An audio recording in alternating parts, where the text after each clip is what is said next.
Hello, everybody. Welcome again to the Golden Feather Tavern. So we are ever-taking chibi keepers of this fine establishment, and today the tavern has opened its doors and set its tables to welcome some fantastic and fun-loving members of the PvP community in Ashes of Creation. So pull up a chair and grab a nice tankard of ale, mead, hot chocolate, or any other delicious beverage of choice, and join us in today's discussions. Today is the 23rd of August, 2025, and this is TGF Tavern's PvP Summit, number 001, Evening Edition. And Chibi, can you tell us what we have on tap today? Absolutely. So today we'll be hearing questions from 6 different PvP fanatics in the Ashes of Creation community, some of which may be representing a channel, brand, guild, or community with multiple members. The day is divided into 2 segments with a 15-minute intermission in between. During the first segment, 3 questions will be asked as chosen by our guest from a list that they provided.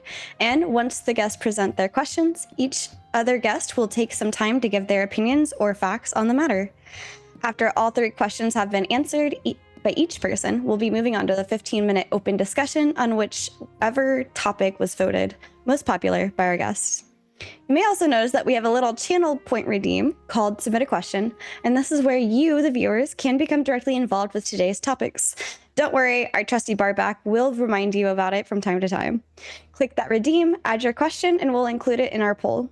This poll will be sent out later in the stream, and you can decide which question you'd like to hear from the guests to discuss.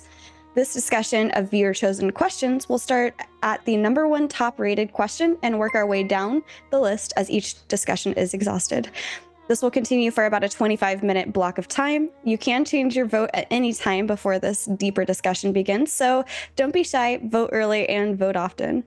After that, we will take about a 15-minute break to stretch our legs, refill waters, and this will occur approximately at 9:40 p.m. Eastern. The second segment will be a mirror of the first in every way, so be ready to submit some new questions, and those not chosen in the first segment will be moved to the second part. Please note that due to our time constraints, we may not be interacting as much verbally, but we will be interacting with chat, so please do feel free to engage with us, but understand that our response may mostly be in text. We want to be respectful of everyone's time and voice by not talking over each other or interrupting anybody. So with all of that out of the way, we're gonna go ahead and have our guest introduce themselves, and we're gonna do this in alphabetical order. So Crix, if you could please tell everybody who you are and start us off, and we'll follow up from there. Well, hello. I'm not gonna have that good of an intro as you just did. That was crazy. That was well done. What's up? My name is Crix. Mine's not gonna be, but hey, my name is Crix. Been playing Ashes since I think last summer, June or something, last summer, pre-alpha stuff. Been loving it. Been envious from the beginning. I'm part of the downfall of it, of the, what do we call it, a coup. We staged a coup, and now we're Delirium with my friend over here next to me. You'll talk to in a little bit, and I'm ready to talk about PvP. I've been gone, so I didn't play much. I just do the leveling in phase 2 and phase 2.5, waiting for phase 3, and I'm super excited for it. And so I'm just here to have some fun, talk to you guys. Awesome. All right, Helios. Hey everyone, I've been playing in Ashes since phase 1, tanked the whole time, doing it big. I recently was in purple and split off to make my own guild Black Hand, and got in touch with the good people in Delirium and found out that we were trying to create the same type of community and same mindset of success in PvP, and so merged my guild in there, and we're gonna start off strong for phase 3. So I'm happy to see what happens here. All right. Next up is Kark. I'm Kark. I am from the Grey Sentinels. I've been playing Ashes of Creation since Alpha 2. I began to PvP in the early days of World of Warcraft when it was Wrath of the Lich King, and well, here I am today. Very nice. KingHeadshot. Hey, how's it going? This is King, representing Axiom in here in our great community. We do a lot in the warfare all the way back in phase 1 and pre-alpha days, getting mayorships every phase, and honestly just having a great community all around, whether it's, PvP or PvE. We got weekly events and everything, and just enjoy being a part of the AdX and community that all of Axiom has to offer, and getting into these phases. Nice. All right, Mugsy. Hey, You can call me Tim, TMugsy, or TMX, whatever you want to call me. I've been leading my guild community for about like 7 or 8 years. We like to PvP, all that good stuff. Happy to be here. Fantastic. Awesome. Yellow. I'm Yellow. I played Cleric in P1 as not North. I played a lot of Bard. I'm better than Glowies. I'll write that down. Okay. Yeah, I shot call for Aura. We have a great guild. We have the best. No, we have a good time. Love PvP in this game. Don't really like the direction it's been going. That's all I got though. Very fair. Well, with all of that in, please go check out our guests today. And if you like to hear what they have to say, make sure you check out the description on YouTube. We have all of them down below.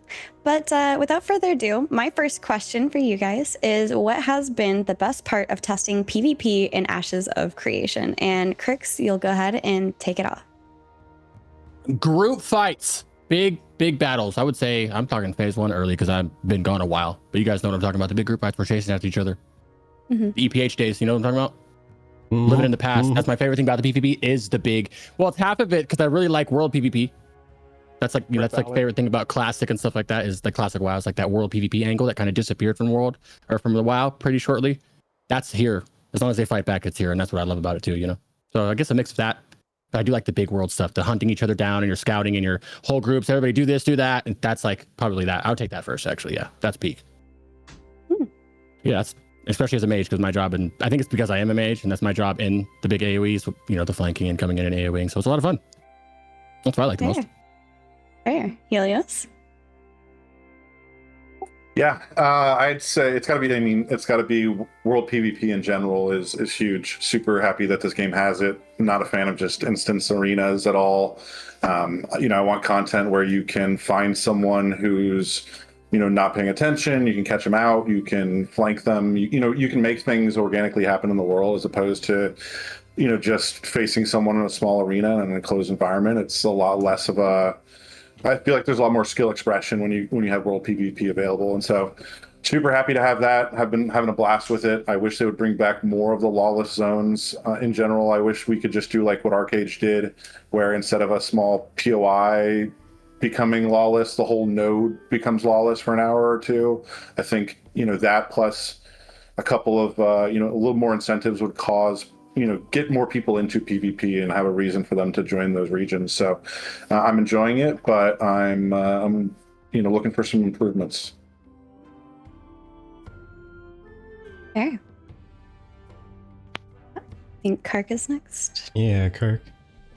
All right, so I think the thing I'm looking forward to in testing Ashes for PvP is the potential that it has. There's a lot of things that don't work. There's a lot of things that just bug out. I remember when I play fighter, I charge someone and I fly into the air like a rocket. Like, okay, I have discovered science. But the potential that it has, as the people have mentioned before, the group fights, the world PvP, it really has the potential to be a mmorpg that has not just good PvP, but excellent PvP and the kind of PvP that leads to stories that will be told from years and years to come just because of the sheer size of it, the potential of it. Fair. King Headshot? Getting into the PvP, there's so much to look forward to, even way back in the earlier alphas with everything. I'd say I'm on both sides of the spectrum with rallying the boys, going out and having those fun community nights, whether it's open world. I would love to see some structured PvP existing in there. I know they've talked about arenas and such. Castle sieges as well, too. I'm really looking forward to, but whether it's builds, gearing, and such, we have so many new things to offer. Even in dual archetypes, and it's great to get to, you know, venture out to every little part of their world that they're creating here. Yeah, absolutely. Mugsy? Hey, is it looking forward to, or we enjoy testing now? I said your favorite part of testing in PvP and Ashes, so it could be either. What's your favorite part? For me, I think it's the iterations of the game. I like games that are like updating and changing constantly. Like we played a lot of classic WoW, a bunch of people in this channel did. And they kind of gave us the last patch, and it's kind of boring. You don't get like a lot of like updates to balancing and stuff like that. I just really enjoy testing the game that's unsolved. That's really fun. Like, you can't hop on YouTube and look up like every guide ever for Ashes. I think that's pretty special. You know, I don't think that's going to continue forever, but for now it's really fun. I think if anyone has an opportunity to come play Ashes, you should definitely try it out. It's like your own custom MMO. They're constantly updating and constantly changing. It's really fun. Yeah, absolutely. Yellow. I miss when people actually ran caravans in P2. That was my favorite part of testing, I think. Was ganking long ass polar caravan trains at 4 o'clock in the morning. That shit was sick. You go with like 4 guys, you maybe get one. You're not gonna get more than like 1 or 2 caravans, but like that poor son of a bitch who that poor guy in the back who disconnected, unlucky for him. He Darwin won, my crocodile's fast. You know, it is what it is. I miss that. That was fun. Very fair. All right. Well, thank you guys so much for answering my questions. But from here, we're going to go ahead and go to our Summit guest questions, starting with Yellow. You go ahead and read out yours. Yeah. So we have talked a lot about this, at least like in my guild, and I'm sure every other guild, but Intrepid mentioned early on that they wanted to add strong anti-Zerg mechanics. At least that's what I've watched for years. I've been I didn't back in the Kickstarter, but I backed maybe like a year or 2 after, so I've been around for a while. I've heard that discussed quite a lot, and we've really seen none. So my question was what people think a good anti-Zerg mechanic would be in Ashes.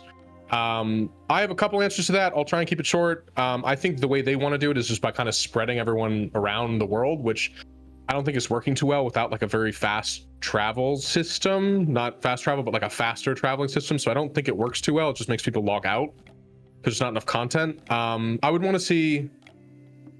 I'm just gonna give a controversial take. I wish that there were no raid frames and party frames. I think that those do a number for making larger groups automatically more powerful in a way that you would not see if games completely lacked raid frames and party frames. People probably hate that as a take, but I feel very strongly about that. That is my answer. That is an anti-Zerg mechanic that I would love. Very good answer. Kark, you're up. So a lot of people, when they talk about the Zerg mechanics, they're always focusing on, okay, how can we do to buff or debuff you're right, about buffing or debuffing the Zergs and like the big guilds that are controlling a portion of the map. And so far, every single instance of directly buffing or debuffing the large guilds in previous games that I've played, it just doesn't work. Large numbers of players will just be there and they will take over the map. So instead of trying to debuff or buff the Zerg guilds, it's to give content that isn't that cannot be completed by larger Zerg guilds, and then that would give the other guilds that are smaller scale a chance to do content and give them an edge on the map. Fair. I accidentally went order of how I see you in Discord and not actually your name, so I'm sorry. Crix, you're next. I heard you say his name, so I kind of I like that take that Yellow had just now. It's pretty cool. I like that one. I don't know if they can do anything with... I've been gone, so I don't know if what's been put in for Zergs or what could help stop it, really, to be honest. I don't know if there's a way to limit them. There's nothing changed at all? They haven't done anything for it? Yeah, theoretically, the one thing that they've done is there's now a talent on the guild tree that competes with the member size that increases your damage done in wars, sieges, etc. But it doesn't work. So still take forever to level up too. That'd be great, but it doesn't work at all. So if it worked, that would be kind of an anti-Zerg mechanic because it would make you want to have a smaller guild, but only for wars, realistically. Yeah, I don't know. I have no idea then what could do. Guild Wars, you can limit based on its size. I would say, can you do something about the voting? Make them Actually, so they can't... they adjusted voting recently where whenever you sign up as a citizen of a node, all of your alts are also part of that same node automatically. That would help. Mm-hmm. And you can only vote once per account, I believe. Count wide now? That's good. Mm-hmm. Yeah. They've said that a couple times. I feel like people have always told me 2 seconds afterwards that, no, actually, here's a way to vote on your 7 different characters. And I sit there and I sigh and I shuffle my feet back to C-Hook, you know? Yeah. You just want to level a bunch of alts now. All right. Helios. Yeah, there's a couple things I think that could be useful. The voting thing is huge. They recently changed it again, but on PTR was that you had to reach a certain level of like node citizen status before you could vote. I thought that was a great idea. So you have to be dedicated to the node you're at in order to, in order to vote there. So you have to, you have to contribute to it. You have to do buy orders, mayoral commissions, that sort of thing, in order to be able to vote. And I think one that prohibits you from wanting to go somewhere else, or makes you feel like you're a member of a community there more. And the other thing too that I think is huge is I think they should keep the sieges and like node castle fights instanced as they are now. New World had a pretty good system where you sign up for it, they bring you into an instance area, it still affects the world map. Like doing and I know I said I'm not a fan of instance arenas, but sieges I think should absolutely continue to be instance, so you can't just bring 1,000 people to a fight to overwhelm it just with pure numbers. So I think those two things would be pretty valuable. Yeah. I got Kark, so King Headshot. I actually enjoyed, I'm kind of on the same stance with Yellow on that. I was thinking the same thing with the amount of landmass that we're going to end up having and how we're traveling across. They did talk about having T2 gliders at one point in one of the live streams. I don't know if that's been shoved under the table on how they want to open up that transportation to allow people to have more conflict in getting into certain areas. I think we do need to see a little bit more structure for the direction we're headed at this point. They've had things posted in the wiki that we are now pulled away from, where they considered low TTK to be a part of their anti-Zerg mechanics. And if we were to, go over into the 0 raid frames area, I think we got to change just about all the single target and a lot of the healing abilities. But I think that could be an interesting direction that they're worth heading. It would actually be really easy. It would be really, really easy. I have it all mapped out, but I won't yap about it. Yeah, we'll have an open discussion part next. No worries. I want to hear that, so remember that. Yes, please. So I think we're definitely trialing a lot of different things in this that still need room to improve. I don't think the guild damage is exactly the all solution to where member and communities will be able to come together, and that'll be a one-size-fits-all for all of them. Same thing for having too much of a population in a single guild now that we're balancing more declaration scrolls. So we're going to see how they end up shifting that dynamic. Very fair. All right, and then we have Mugsy. Hey, what up? I don't know if there are anti-Zerg mechanics that you could really do that are effective. I think TNL had the best anti-Zerg mechanics where they had limits to guild size and alliances, and then their instance PvP was limited to the size of those groups. But you can see with guilds like EPH, they kind of just took over multiple servers. They kind of just worked together, like outside of their alliances, and tiered their guilds based on player performance and stuff like that. I think you're always going to have like these big conglomerate groups of people. I don't know if you need to do anti-Zerg stuff, because I think generally when a guild is dominating or doing well, I haven't seen any GVG games really that they just kind of stay on top. I think eventually people group up against them, or they organize against them, or something happens.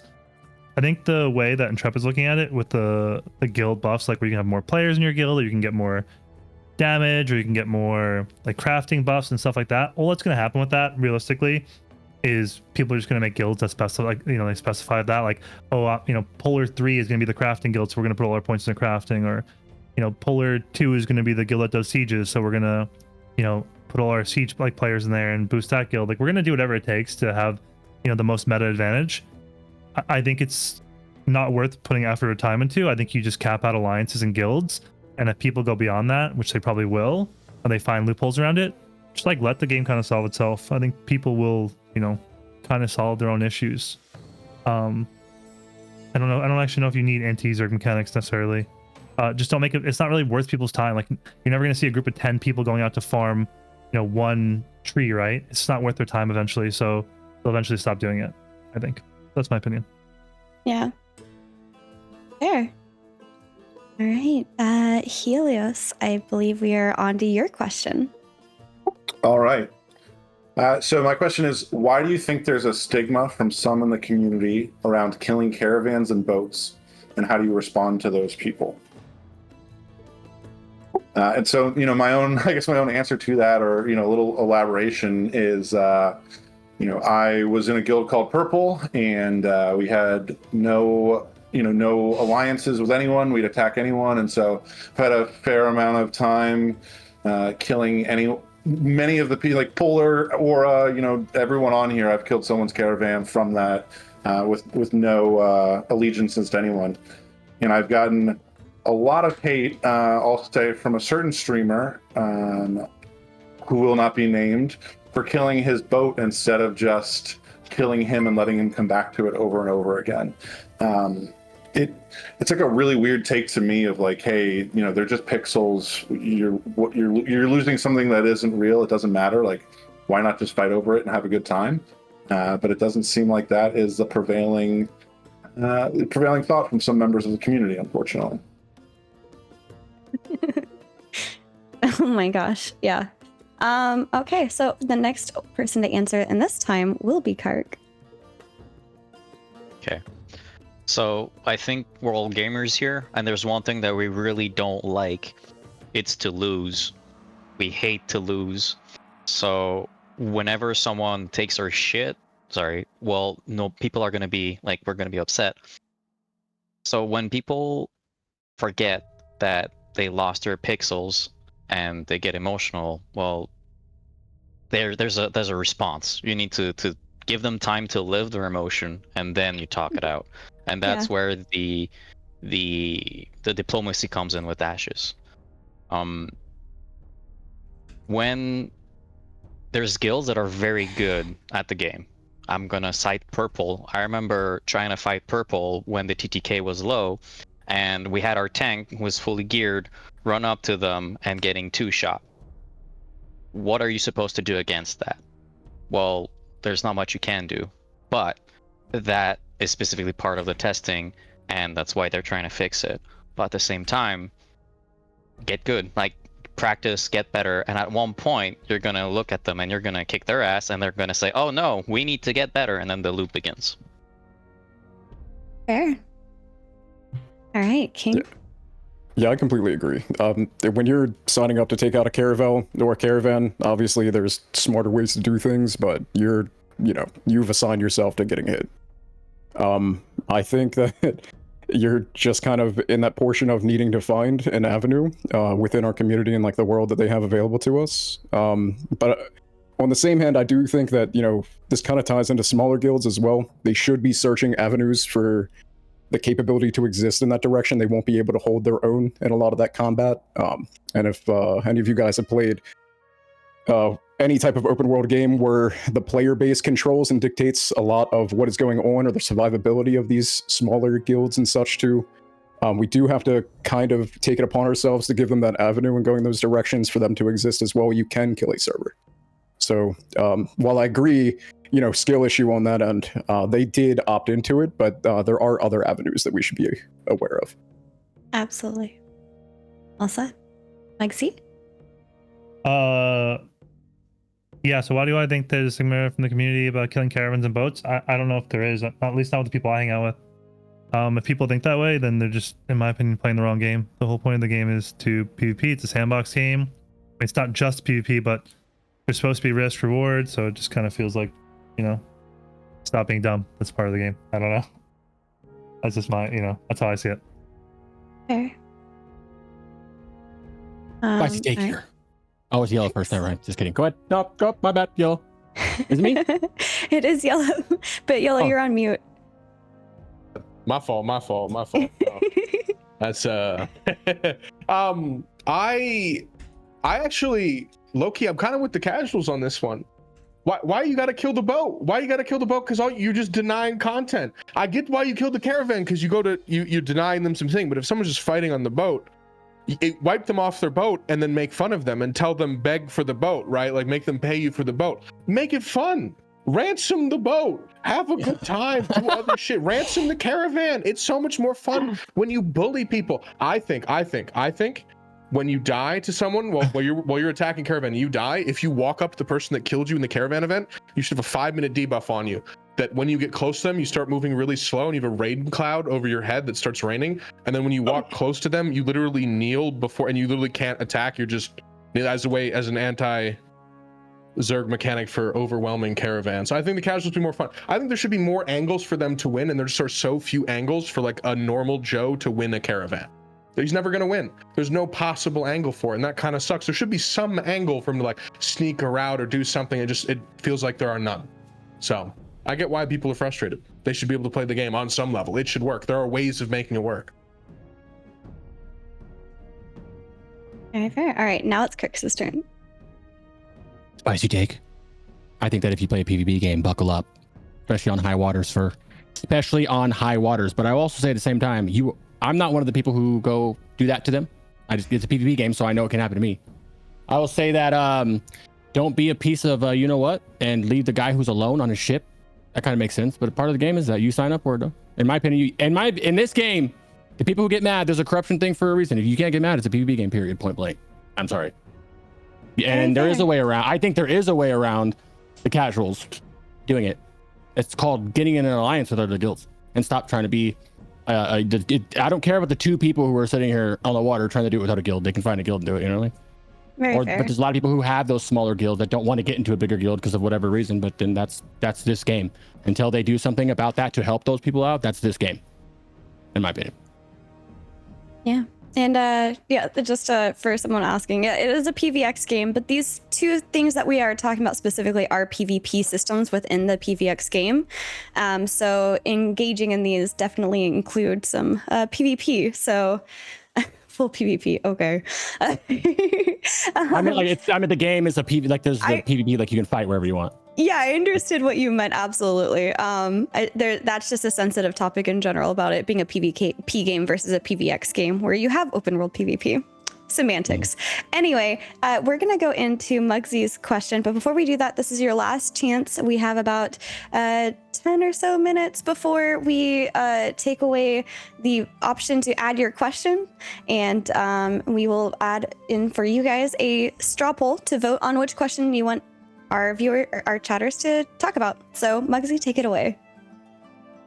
Sure. Should Intrepid make an effort to include raid versus raid tools to the kits of classes like Fighter and Rogue? If so, what tools?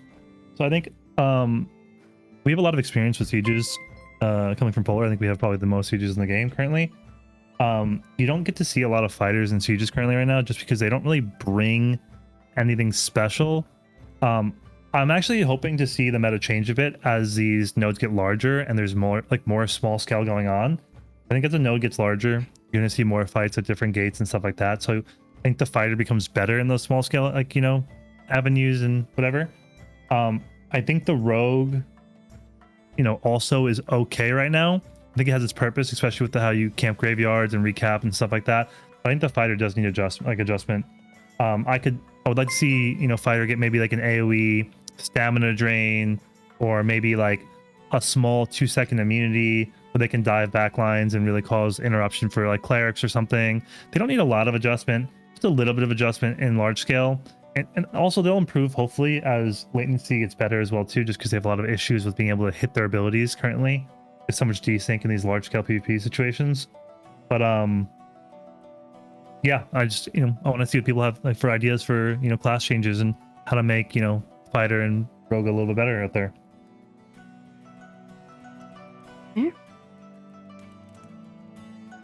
The first person to respond will be Yellow. You're muted again, friend. True. I keep not wanting to hot mic on the other times when I forget. That's very fair. The yeah, I think Rogue is. I think to Mugsy's point, I think Rogue is actually fine right now. Like Rogue has a purpose, and Fighter has a purpose in those groups as well. And I was looking at some of the clips from Purple actually playing in our siege, looking at some of their fighters, and I thought that they did quite well. And I think that if someone was using them properly, and if we had tanks that were really piecing up the fight and making it like a lot smaller for them and separating better, and to be honest, if our rangers were better or more numerous, that we would have had a much better time having as many fighters as we did there. I do think that they need adjustments, especially in like survivability, because it's like how many requirements you're going to have 18 tank walls go out perfectly, and the absolute, this perfect maze has been formed, and it's the ultimate trap, and Valken can whirlwind 50 people, but realistically, that's really, really hard to pull off. So they kind of do need some obvious contribution to the fight. Rogues, I think, already do though, and I think Rogues, if the lag were less bad, I think Rogues would have a role counter engaging, like running in, caltropping, like shadow stepping after caltrops and kicking a large group of people as they push is going to be useful. Bards as they nimble, people as they want to move forward, healers in the back line. Like there are places for Rogue to push in and be extremely valuable. It's just hard in the lag, I think. Okay. Crix? I don't know about the meta in terms of what classes are good and bad. Besides, you guys make it seem like fighter's bad, but it's been bad the whole time. Anyway, I think that some classes are just built to be better than other classes at certain things. And if this is, I don't want to, disrespect fighters, and I guess Rogue, whoever else is not doing that good right now, but I feel like some classes just aren't built to be good at everything. Some classes that are not good at the big 40 on 40, 100 on 100s, great on 5v5s, 1v1s, 2v2s, 3v3s, smaller combat. I'm fine with it being like that, but I also don't play a Rogue and a fighter, so I can understand if I did play a Rogue or a fighter, then I'd be upset. Or a fighter, I guess, in this example, because I can't do almost what the game is. The game is about the big skill content. So no, I say no because all MMOs do this. Some classes are better than other classes at certain things. But if they do, hey, it works out for them. Yeah, fair. Helios. I'd be remiss if I didn't say shout out to my fighter friends, Slurpee, Valken, Tanko, Almo, the whole crew there. They want me to say fix fighter. It's broken. It needs huge buffs. Fighter should be the best class in the game. But that being said, I do think it is really, really strong in small scale PvP. And if it were to get small tweaks like TMugsy was saying in survivability for large scale fights, or even maybe if you itemized it like a tank instead of like a damage dealer, you would do a lot better in large scale fights. And so I think with small buffs, fighters can be really, really useful and successful and just delete people in AoE clumps off the map in sieges. Rogues, I think, are the opposite end, is that they need nothing at all. They have a really good purpose right now. Like, being able to stealth and scout things, even if you're not directly in the fight itself, is contributing a huge, huge advantage in open world fights, in sieges, like knowing where the enemy is. Like rogues almost eliminate the need for a flying PvP, like a flying mount, because if you can scout your enemy with rogues, you have the same advantage as someone with a flying mount. And so, although they're not directly contributing to the fight, they're playing the role that they need to and are super, super useful in large scale content. And then also, I think Mugsy mentioned this also, is like, yeah, you could send a couple rogues to capture a point, and like 2 or 3 rogues can easily fight most other classes.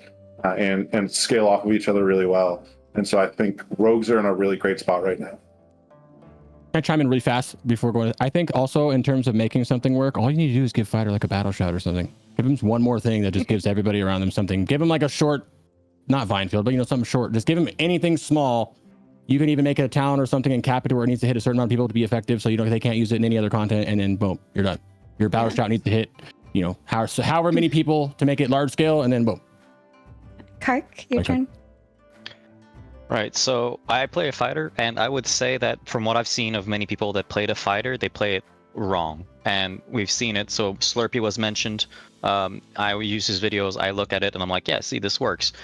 In large scale, the problem is fighter is melee. If you go melee into 40 people, it doesn't matter what class you are, you're going to get nuked. The problem is the fighter is inherently melee. One of the suggestions that was given earlier was give them a battle shout or the kind. And I think, yes, that is the way that they should go. Just not outshine the bards or the other classes that buff other classes. And I would say, look at the stances that the fighters have. They're really boring. They don't really do much. They give some numbers and they're cute.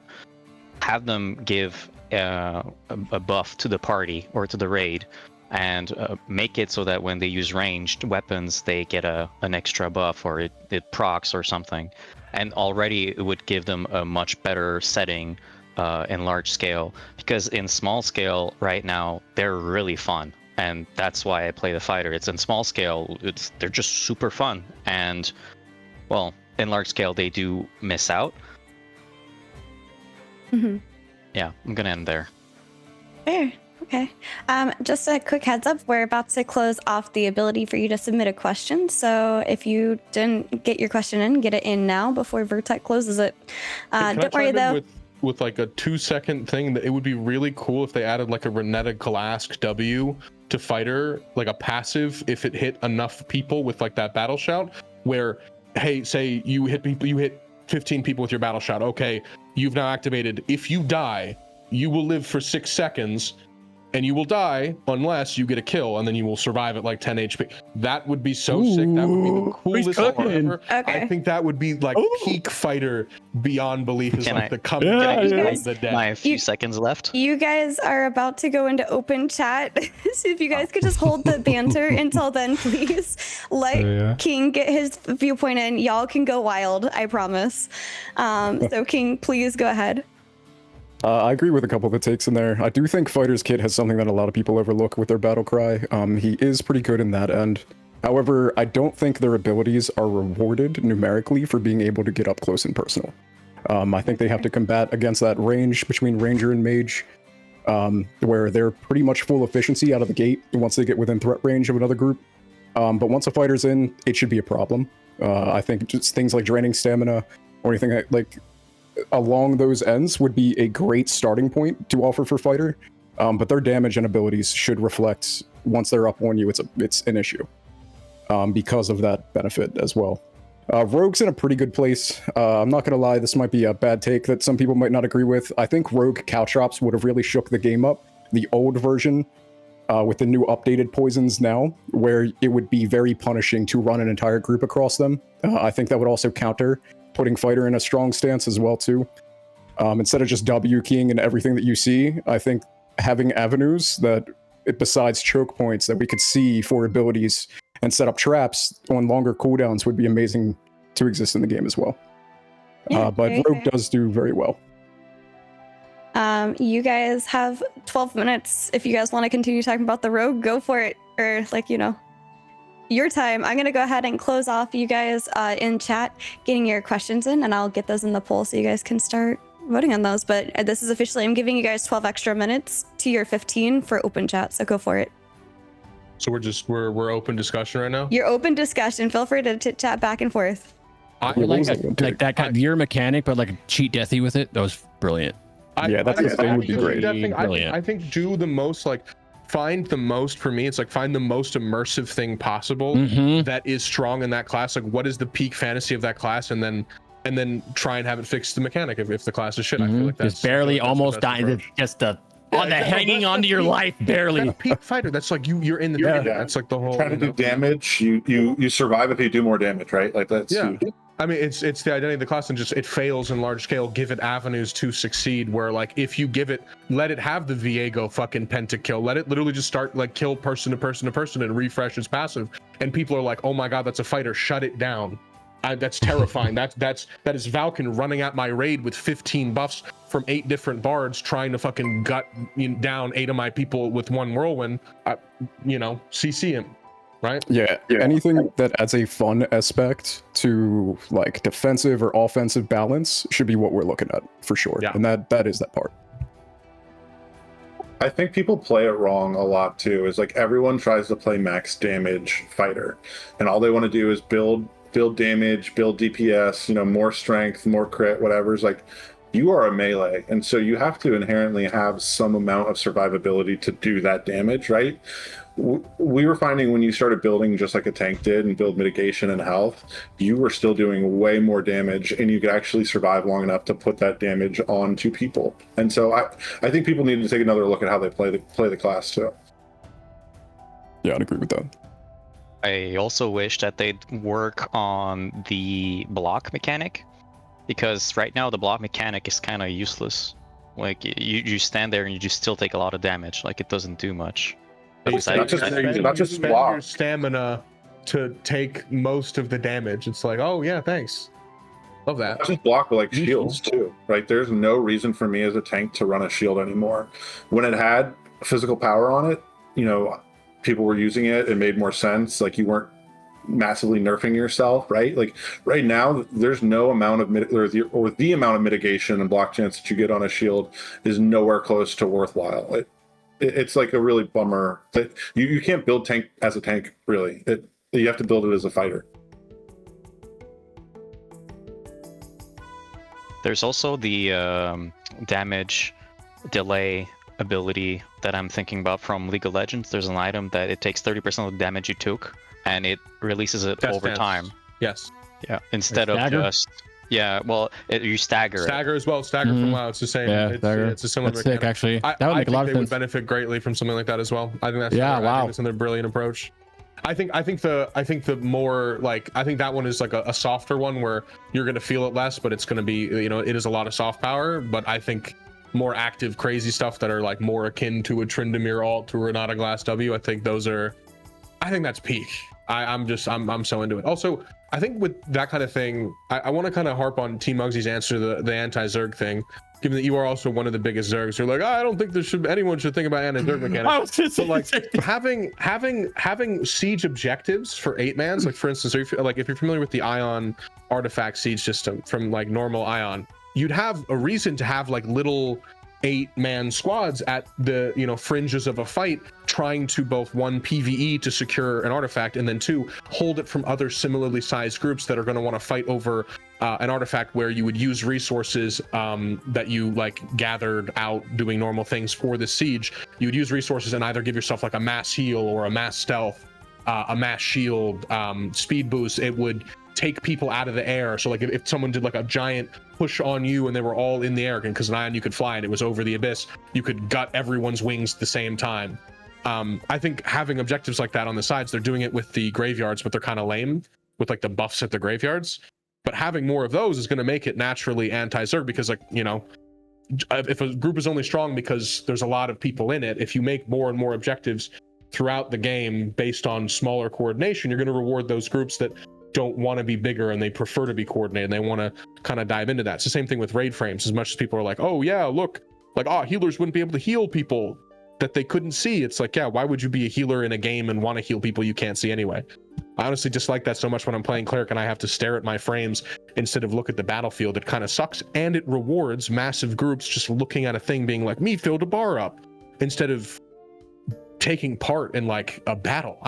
It's whack. It's whack. I'm a huge fan of keeping sieges or castle, you know, fights instanced, but I do think the way to not do that, to leave them open world, would be just like Yellow was saying, is like create other, you know, objectives for people to take over. You know, if you take this small thing, it gives a buff to the bigger part of the fight, or like, you know, like make it more objective based. And I think that was something Throne and Liberty was trying to do too, which was interesting. Was, you know, yeah, you had the main fight that everyone was going after, but you could still take this smaller portion of a fight and it would still give you rewards, right? So that they were rewarding things that were other than just the big main Zerg fight for the ultimate objective. So, you know, I think anything in general that makes smaller guilds or smaller groups able to compete and still have a meaningful portion or existence in this game is important to it overall. I think the people play this game for scale. They play Albion for scale. They play E for scale. They play New World for scale. They play these GVG games for scale. I don't know, when you say Zerg v Zerg, or like this is like an anti-Zerg mechanic, I think people are usually talking about scaling like past what the intended developers like thought for guild size. Like you said Polar's a Zerg, I think, which is completely not true. I mean, we have probably the same members you do in your guild, but our players just we are a Zerg. I would consider you both Zergs. I'm a Zerg. Yeah, you're both Zergs. That's What are you talking about? That's a crazy take though, because that's literally what the game intends your size of your guild to be. When you do a siege, I'm pretty sure Steven's intending for your guild to field that siege. Zergs still sieges. Why is that? We're talking about the actual game. We're not talking about the alpha. Just because we're some of the few guilds. I mean, there's like 4 guilds in the alpha that are actual real guilds. If you're the 2 biggest guilds in the game, then you're a Zerg. It might not be a Zerg when the game comes out. You might not Well, I be. see his point about the definition of a Zerg though too. Like, he was kind of right about that. What is a Zerg? Just your max cap? I'm like, it's not. Is it their fault that they have their guild cap, or is it a Zerg when you have your guild, this guild, this guild, this guild, this guild, the whole All alliance? these against small little one guild? guilds, Zerg- all these small little guilds trying to build the game around A themselves Zerg- rather a than Zerg is a going to guild- what Steven's intending. A Zerg is a guild These that small throws guilds should be numbers at combining to make these problems. 100-person guilds, not to be 20-man, 30-man guilds. It's just, I mean, if you want to do that and it's what you enjoy, it's fine. But calling other people Zergs because they're playing to the intended mechanic is a bit silly in my opinion. I Well, don't know. no one. Who cares? It's not an insult. You are a larger group that uses. I'm not saying it's numbers insult. I'm for just saying, power. but which is wait, that's trying to perfectly balance fine, but around what the creating- game isn't even intended for is a bit silly. Like But they're intending for the game instance, to be 100v100 sieges. You agree with a lot of the mechanics that would change in that would be more anti-Zerg. For instance, if you made Lawless Zones good, right, and there were only 2 on the map, that is heinously favored to Zergs, because if there's only 2 on the map, right, and there's large Zergs in those lawless POIs, it's just going to favor your guild, my guild. We're probably going to sit on one or the other. Maybe there'll be someone to push us out. Maybe one of us will. I think if you want to avoid Zergs, but you make more lawless zones. Yeah, if you have 15 of them, yeah, but you agree with the change. That's what anti-Zerg is. It's making it so that there's more opportunities for other people to be. I don't even call it anti-Zerg. I just call it. I mean, realistically, they have. If you look at the map right now, they have these rotating PvP zones, and they have one for the entire fucking map. There should be a PvP zone in every single. It's not one for the entire map. What is it then? 2 for the whole? I think right now it can be up to 3. Or I've never seen 3 on the map once. You can't see them unless you're kind of close to them as well. They just need to bring in the Arcage, like rotating lawless zones. There should be 4 to 5 rotating lawless zones I in think there should every be more. single. That is an anti-Zerg mechanic, though. yeah. Like literally, more of that spreading out the content is an anti-Zerg mechanic. Yeah, everyone favors. Yeah, exactly. The more value there is across the map, the less you're going to see people concentrated in one area. It's just and you're going to have to make the decision as the strongest guild. Hey, how do I want to split up my troops to try and acquire as many of these resources as possible? And so I'm going to have to start making that map. And then you have to earn your position as the top guild. I have to actually spread out my troops and be effective and smart to get the most resources, which is good. That's good. Yeah, realistically, we do need those additional avenues. We need more content to spread all of that out. It's the same thing like there are problems with when 6 people pull up to a caravan, and it feels frustrating when it's not 6 people to pull up to a caravan, it's one guy pulls up to a caravan, he loses his 1v1, and then a second guy shows up and then he loses the 1v2, and then a third guy shows up and then you lose the 1v3. But if you had, again, mechanics like my rain cloud kneeling mechanic, okay, if you kill someone, they should have like a 5-10 minute debuff where they can't even get close to you because the coward attacked you on your caravan, lost like a dog. He should now be walked like a dog. And he should not be able to come near me for a while, which would directly encourage... Or like the penalty for losing the fight that you tried to get. Oh, it would be very, very hard to then regank the person if you were slowed when going in their direction. What's your obsession with being covered in rain clouds, Yellow? Can we talk about that for a little bit, or? Rain clouds in games are sick. Rain clouds over players' heads when they do a bad thing is funny. Oh, I see what you're talking about. Yeah. I just see the Michael Cera, like, walking as he's covered, like the rain cloud directly above him. Yeah. I think Chris talked about this earlier, where he talked about like the intention of the game is for people to interact with each other, and it's like the whole idea of like, okay, like a small group shouldn't go. They have a caravan, they're going through a lawless zone, and they get ganked and killed, right? And that's very sad for the small group. But that small group should interact with other groups to build communities and to build alliances and to build groups, and I think that's kind of the intention of Ashes. No, like there's supposed to be these alliances and groups, and this intention of communication and making deals and so on. Finding a route. Going at the right time and trying to do it to sneak by, and if those two people walk up to the guy in the caravan and they kill him outright and then they kill his caravan, they're not going to lose anyway. It's not that numbers should always lose in every situation, but it's like in those edge cases, there are ways of designing the mechanics and adjusting the systems that will reward individual skill and will reward the solo player that is good and adept without harming the rest of the game. Why would you not want that? You want it to be better for the guy riding his wagon, because you want more people to be riding their fucking wagon, so you can go 1v1 them for their fucking wagon. So you want to incentivize the wagoner. Just so people play more too, the casuals. Yes. What do you think about respawn timers on Ember Springs, just like they have in Sieges? So like, I think this helps both attackers and defenders. If you win the fight on a caravan, right, the fact that they can endlessly come back over and over again, if you put a 30-second minute timer, some escalating timer on Ember Springs when you're dying over and over, could easily, sway it one way or the other, so that you can't just overwhelm with numbers on an event like that. 100% they need like respawn timers similar to WoW. WoW does like a 2-minute timer, but like as you die more often, the timer grows. I actually don't know exactly how it works in Classic, but yeah, you can't just instantly respawn. That needs to happen for sure. Well, that timer does also kind of allow them to respawn in waves too, so which kind of reinforces the numbers. But it's also kind of like it's kind of annoying when you trickle it anyway. So it's like that's kind of like an unintended silver lining where it's like a little bit less annoying to come back from the respawn. So like, but they could just wait a second until their friends respawn and go back in too, right? Like it. Yeah, they could. I wonder if I am confused by this because people talk about this. Why do people think slower time to kill is better for anti-Zerg? Like if time to kill is slow, that's what they listed on the wiki. It's slow because you're going to end up because it's going to be a target-rich environment, and I don't know why they initially designated that for an anti-Zerg mechanic, which is kind of like a bit of a red flag on that end. That is, but there's no way. It's a red flag, right? Like it doesn't make any sense. They got that idea from someone who didn't know what was going on. Yeah, I don't. I also think there's an inherent weakness with the Zerg stuff. The reason why there's 25 people that roll up on a caravan is because those 25 people, they want to do PvP, and they can't because there's no PvP to be had.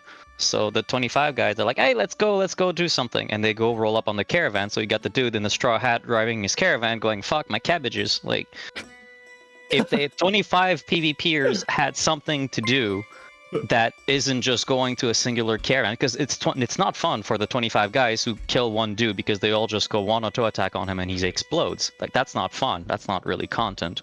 So give them something to do. And that's why the lawless zones, they were something to do. So when they got removed, it pretty much removed a lot of the fun for them. So if they gave something for the PvPers to do, it would also help a lot in terms to alleviate that. I'll be honest, I also don't know if Zergs ever even controlled the lawless zones when they were open. Like when you look at the desert and you look at people farming like the Dawn Striders, you look at people farming the hippos and stuff, it was really just the gamers who sat out there all day who controlled that. Like you had like, I hate to say this, you have like Zyback out there farming hippo. You got, the gamers, whatever Zyback? small groups. The gamers out there, the gamers Zyback, is that true? You got Purple out there farming Dawn Striders, whatever. Like, I mean, it was not the large guilds controlling these resources. I actually don't agree with like that the Zergs control the lawless areas. That's not what we saw. Not the lawless areas. Who's saying that they're controlling the lawless areas? No, not the lawless areas. The issue I had, Mugsy, was like in 2.5 on some of like the named mobs. I'd show up and there'd be a combined 40 man from Polar sitting there on a single boss, and it's like, okay, even if I flag up, if you guys don't flag up, there's nothing I can do about it. I can't compete with you. Like I can't do more damage on the boss versus a 40 man. There's no way for me to contest you, like to force you to contest or to do anything different. Easy anti-Zerg mechanic, you cannot get rare spawn loot if you are in any group larger than an 8-man. Instantly rewards 8-man play, doesn't really mess with good players, still a fight between them, can't show up with 500 people to camp a rare spawn. Woo. Kind of good. It's cooking. There's ways of doing it. Very fair. Real quick, we have about a couple more minutes left for the poll, so get your answers in, including you guys. There's a couple that are from viewers that are on the top marks, so really excited to see what you guys have to say. Bro, the 8-man or anything higher than 8-man not getting a loot off the that's crazy. I like that.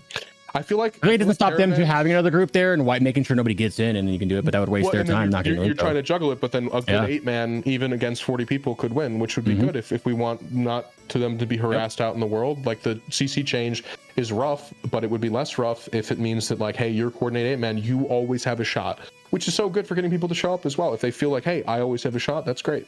I also think caravans should be made into like a Mario Kart minigame where people are chasing them on like horseback. And the caravan driver's going really fast down the road, throwing like red shells at people and like banana peels. I feel like that'd be sick. I feel like it's possible too. I feel like you think it's probably not possible. I feel like you think it's a joke, but I actually feel like that would be sick as fuck. No, I'm just laughing because my first time seeing people on the little scorpions, I just imagine Mario Kart. Yep. Yep. It literally gave Mario Kart vibes. First people I really saw like on those that. were Yokai dwarves said- too, so it fit it perfect. You always said the world bosses shouldn't be 8-man content. I 100,000% agree.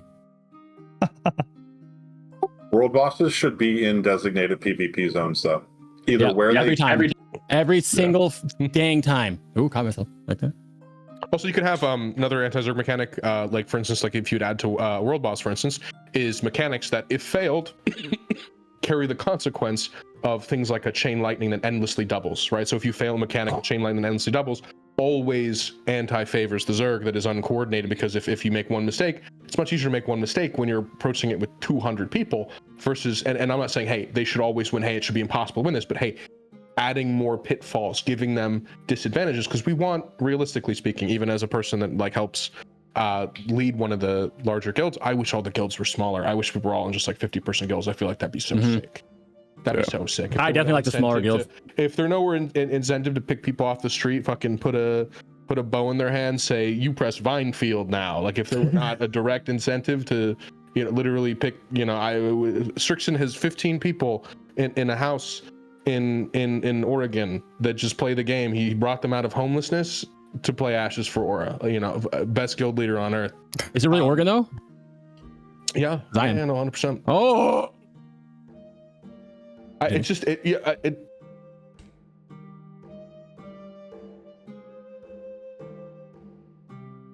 Maybe this, you know, actually finish it. Yeah, I also think the debuffs in world bosses would be good. Tim, what do you think about the debuffs from world bosses? You did. You probably did. I don't know. The world boss is kind of half work. PvP and classic. No, but like taking the classic mechanics with the. I mean, the punishing when people die is probably pretty good. I've had world boss fights where we legit fought. I mean, I'm not kidding, for 3 hours against the Australians, and the fight never ended. And I mean, I think you were there for that, Crix, weren't you? Yeah. I mean, it was literally 1,000 kill wars, like so over and over and over again. And because the Ember Spring's so close, it just goes on forever. So they either need to graveyards, or they need to do something about debuffs. Like, or if you get into a world boss fight and one side decides to pull and they get wiped, they should be punished. And then if you guys fight, like, you know, if the boss is active or whatever. But wouldn't respawn timers probably just be enough for that? Because you wipe someone twice, and then if they're on like a 2-minute timer because you wiped them twice, and this is a PvP game, I think that'd be more than enough. Timers 8 times. I feel like it would be more. I feel like it'd be way more than enough. I feel like you don't need more than that for these bosses. And I don't think if they take that long, I feel like you shouldn't ever need more than that. Like if you're uncontested with your full Zerg, with your full ball, or full ball, should it take more than 3 minutes to kill a boss? Probably not. I think they should also make the world. Someone said make the world boss loot a little bit better, like it used to be, right? But also make it hard. I think that should be the best that should be the best drop, the best PvE. I mean, I guess they're fighting, but you know what I mean. The best like monster PvE boss content. It should drop the best everything right now, and it should be just mass war every single time to fight for whatever that the only, you know. The only issue with that is all the world bosses are in the Riverlands, so it's like until they have world bosses in other zones, it's well, like, not all of them, but for some reason there's a level 51 that drops nothing. So yeah. I mean, I just don't think they've got world bosses locked down yet. They will not free my boy Abu Daba. They will not free him. They have not. They will not release the Kraken, and I am upset about it. We need the Kraken soon. Jacob said soon on PTR. Hashtag free my boy Abu Daba. He deserves to be unleashed. I want to shoot cannons at a fucking octopus. we need both fights over Kraken. How much sashimi do you get? How much raw fish do you get from killing the Kraken for the chefs? I feel like the chefs must be obsessed with the Kraken as a boss. If they don't have that, I'm gonna be upset. Well, let's do the. Oh my god. Sorry. No, I was just gonna do a funny. Just go ahead. I was gonna say I love the idea too of like Arcade, where you killed the Kraken, you got a pack that you could put on your back, and then everyone rushed to turn those in before they got killed. Like it made it valuable to fight over the world boss, even if you weren't the one getting the gear or the ultimate item drop. Just competing in it and being like one of the winners of it made it useful for you and valuable to you, and is like a huge reason to get other people other than the main guilds out there to fight. I mean, even tweaking that incentive and making it, you could create a system. It might be difficult, but you could create a system where it's really hard for one of the groups to secure all of the packs. It might be that it spawns 130% of the killing group's size worth of packs, and so you have reasons for the losing groups to show up and they get some reward. I think Ashes wishes that quite a lot. I think that there needs to be we need participation medals for the dads that are dying on the caravans. They need a badge. They need they need a small cosmetic they can put in their home for having been killed 15 times by Timilope on the route from Jova to Winstead. Like there needs to be incentives for them to continue. In to arcade, show up. anyone could pick a pack up, right? Like it wasn't like you, even if you weren't the winner, you could Exactly. like steal that shit and run. Like anyone could grab it, and it was valuable. Just being there had a value to it. So yeah, I agree with that. I'm just wanting to let people know I'm closing the poll right now, so get it in before I close it. Does anybody who has not had a chance to speak in a little bit have anything that they want to chime in with? I wouldn't mind talking about, like, how do you guys feel about ships having no like weight capacity? I think it's actually pretty bad. 3.5 minutes, by the way. Just heads up. I think that's a pretty big issue. I think we'd have better combat if it did. Yeah. I think also shouldn't slow it. It should slow it down as well. There should be legitimate speed advantages from any amount of speed added. And if there are too many, it should stop the boat entirely. But I mean, obviously, the boat stuff is like super first pass. Like I, hope to see better aquatic stuff in the future. I think everyone's looking forward to it. Yeah, I really want to see the boat caps come because my most exciting thought is like, okay, we're fighting. I don't know, we're fighting 2 other quote unquote Zerg guilds at the Kraken, right? And as a guild leader, you have to make a decision. I have these, these galleons we can take out, and these galleons cost us, 15,000 gold a piece. How many do I want to bring out? How many are we risking? And when you lose those for real. That's like very EVE Online to me, and that sounds insanely fun. Like we're going out to these bosses, and like the escalation is we're risking these massive valued ships and these massive valued projects that we've done as a guild. That sounds like so much fun to me. And the scale will be crazy. And small guilds show up in their smaller ships and they're just looting the galleons or they're scavenging or whatever. And it just seems like I hope in the there's a castle in the sea in the middle of the map. Yeah. I didn't know that actually. Each side has a galleon in that siege. I feel like it would be so sick in the island siege because it's a series of islands, at least the old map that they gave. It's a series of islands. I hope that each team is given a galleon. That would be so sick to have like a galleon v galleon happening. Awesome. I'd love to see scavenging too. If a small group goes out and they say they attack, a long caravan trail and they kill 2 of the caravans at the back, and those caravans are worth, 100 gold each. I want to see them be able to scavenge the parts off that caravan. Like that caravan dies, they should be able to loot it. That's very EVE Online, dropping parts of your boat or your ship or something like that. I love that idea. I'd love to see that. I think it'd be awesome. I think that could power creep pretty hard in a direction too if it's better to just do that all the time. In EVE, it was only like a 30% chance of any item dropping, and so you would, you have like 15 modules on a ship, but you'd only get like 1 or 2 ever. So it was definitely a guild sync to it too. So yeah, I mean that makes sense though. Like also intuitively, right? Like if I'm a guy that bandits caravans, I also need my own caravans to make. So including them in the economy on that is kind of just a net win. You're just making more people interlock and more systems kind of intertwined, and more people are going to be put in contact with each other, and you're going to have this kind of like weird bandit black market for like parts, which is kind of sick. And make it so they can't sell it on the market. They have to sell it in trade chat because it's like quote unquote black market. So it's like, if you scavenge anything, it like labels it. Coming out with real ideas now. I like this. Make it an actual crate. Give it a chance to have more engagements too, so that they have to fight for their scavenge. It'd be awesome. I'd love to see that, especially with the galleons. I just think I love the idea of like 200 like person guilds fighting in the middle of the ocean over the Kraken, and then you have like these like little 20-mans come out on their ships, and their whole job is they're just looking for ships that are dying, and they're just scavenging and getting these ridiculously expensive parts, and they're just trying to get out with them. Sounds like fun. Yeah, like forget the world boss. I'm just here to steal, right? And sell them back to the guilds or whatever. It's on like the very edge of the they're just like skipping in the water, Thunder and his boys. Yeah, it sounds amazing. Tactical team waiting on the shores, waiting to go out there. That sounds really fun, actually. A bunch of dudes on the raft taking the entire like parts of the fucking galleon with them. Like, no, we're gonna build our own. Thanks.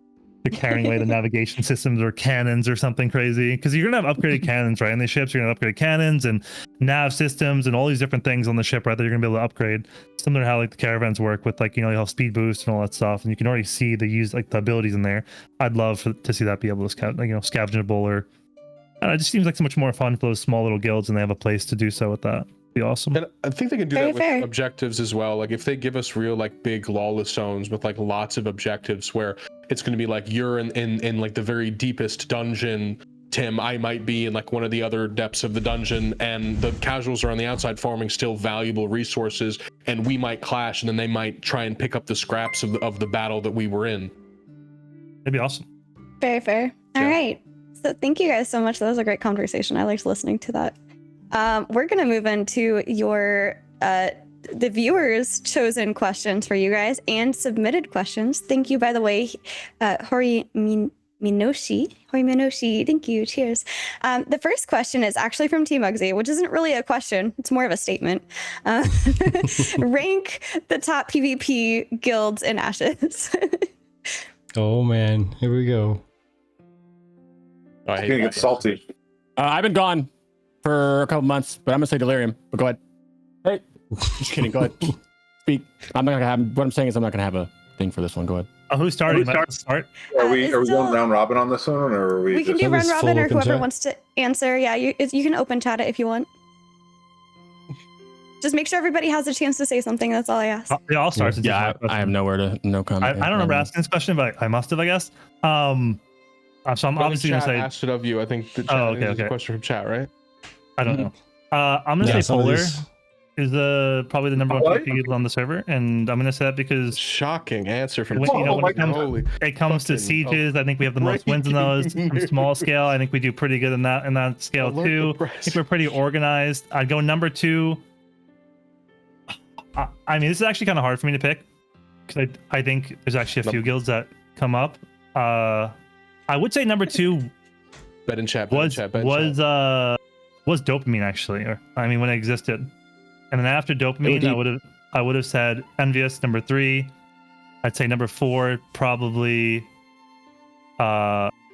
Verdant when it existed. And can I ask why you're naming guilds that don't exist anymore? And don't Go matter? back I think in it's important to talk about guilds He's because they might doing come it back. To BM the guilds that currently Envious is not exist. coming back. I promise. He's I think doing these it guilds to might We come don't need to hear back. that. We don't need to you hear know? that name ever again. And after that, I'd probably say Purple through the lives of the Jedi. Jedi. Oh my Those god. are my top guilds. Well, see, then also I guess to complicate matters is if you're talking about best, like on equal footing, so equal size against equal size, would be the best, like Yeah, the most I mean- strategic and most That's forceful. Cartel. That's a great question, Cartel. What's up? TMugsy. How do you feel about that? It's definitely not polar. I definitely think no. I think Polar 100% still the best guild. And you 100% have to say that. And it's really curious that you didn't let us participate in your 8v8 tournament and then dodged our 8v8 tournament, and Oh we my gosh. 3-1 the team that 3-0'd you. Well, you did participate in our last one, and it didn't go so well. So Yeah, we had you know, fighters on our team. there is It was evidence. A double bar, double manager meta. We You had can't make a one choice ranger, and then one regret it bard. later. It's not a You were choice. allowed We had to no structure the players. team. Oh Yeah. my You, god. I you picked are your dodging. team, my You are bad. dodging because you would get your I ass. didn't pick your team. That's not my fault. would get Also, your I'll ass say this now. Aura whooped. can compete in our tournament this phase. We talked about it. They are allowed back in. So Do I need to to ding you guys? Order in the court. Yeah, order in the court. We're back in, baby. Remember, neutral territory. Little shit talking to we're our just- end. We're just I having think fun. It's not We're just making the having whole fun. we're just- conversation. Oh yeah, no. I'm teasing along with you guys. We're keeping it light. TMugsy and I have Oh, gotten yeah, way yeah, it's nastier light. than this. Just trying to make sure the shit talking doesn't eat up all your time, though. That's all. What about any of these Yeah. EU boys? You're just gonna disregard them now? They're splitting back up. No cartel shoutouts. No. Cartel's nasty in the 8v8, but they just don't have the numbers to do Zerg stuff at all. Well, we're just talking about even, right? So Need to do Yeah, it. cartel. And you weren't a is- Zerg, remember? I think cartel. Well, now we're using it is- so often in every case. So So I'm gonna go. but even footing though. Yeah. More or less. Helios, go. Yeah. So I think number 1, Delirium. Obviously, you gotta shout out the guild there, right? You guys are so But- annoying. Holy. No, yeah, but for real though, I think 2, 3 or tied for 2 has got to be Purple or Cartel. Ability to fight outnumbered or on even footing. You cannot dog them whatsoever. They often fight outnumbered and win. And I'd even say some of the EU crowd, the Madhouse team that showed up, the Russians near the end of 2.5 are a really interesting group. And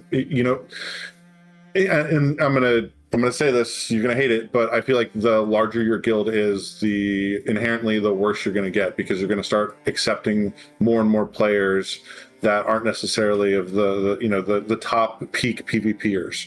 So I think smaller guilds oftentimes have better ability to fight with even numbers, as we're saying that. So This is a good question, actually. I'm going to interject real quick. Sitsuma says, what exactly are you defining as even numbers, though? Is it like 8v8, 50v50? Is it like guild v guild good point. numbers? I think if we're talking about best guilds. Go ahead. No, I would say I don't think the numbers matter as much.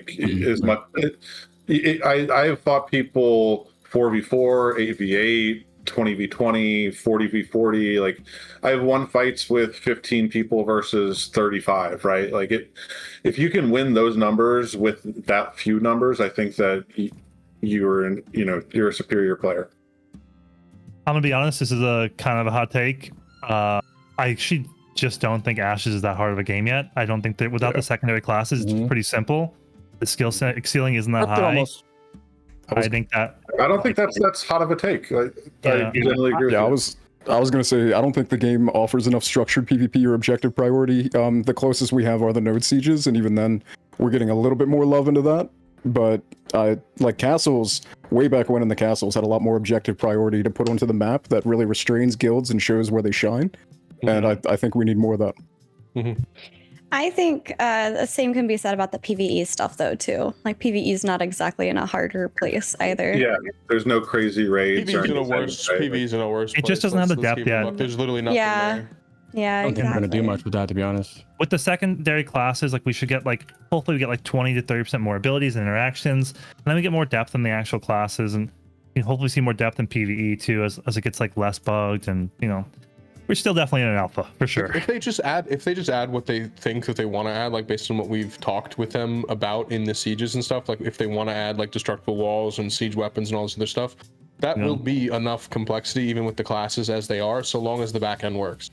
It's just whether or not the game is more performant. There's some classes north that just need depth. I mean, Bard is definitely okay.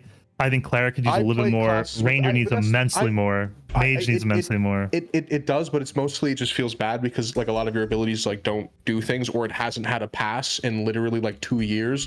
Whereas Bard and Rogue were super recent. Summoner's going to feel the same way. It's going to feel light years ahead. That's why they're rebalancing all the archetypes. Yeah. That's why you and I agree this game's going to be sick as fuck in February. In February, but right now, really just needs that really depth. Weird. We need secondary classes too, more than anything. Right? We need loops. We need loops more than anything. Because you're right. There's not anyone saying oh, this guild's so good at this. The only content that I care about, where if your guild is good, and it literally just means your 8-man is good, is if you're good at 8s, because 8s are cool, structured, fun. But it's also just a mini game. It's a mini game. It's a mini game. If you're good at leveling, that's probably a good test of if your guild is good, but a lot of that's information war. That's not really, and a lot of guilds are very friendly with that kind of stuff. Delirium, for instance, they will actively share information, and they won't hide shit because they don't really care about the information. Guides, baby. Oh, that's what we do. So they'll lift all the ships because they don't care about that, but that is also what will define people being good at the game, is adjusting to these men as well, adapting quickly. So it's curious. I was just to say, I think Mugsy, it's a fair take that this game isn't the hardest or the best PvP game out there right now. I definitely think that it's one of the most fun PvP games out there right now, but there's a huge avenue for, making it more complex, bringing in secondary classes, the types of skills, the types of, content. It's only going to get better from here. Very fair. If you guys don't mind, there's actually another question I really want to hear your thoughts on, and it's from GodChi Official. And they ask, should major POI like Forge or Carfin be permanent lawless zone? 100%. And I want to know why. Yeah, but can you imagine a Zerg guild going and holding down that forever? They won't hold they wouldn't hold it down forever. They'll get their gear and they'll leave. Yeah. Forge less so. Carfin I said Forge. Carfin's more of a sprawl, but it depends on what you ask for, because Forge can be easily kept in one choke, right? So it depends on the design of the dungeon, right? Carfin's a sprawl. It makes it a better candidate to be permanently lawless, and it makes sense in the lore. So true. They have to do something though, because we're talking about how PvE is easy and there's not much depth, whatever.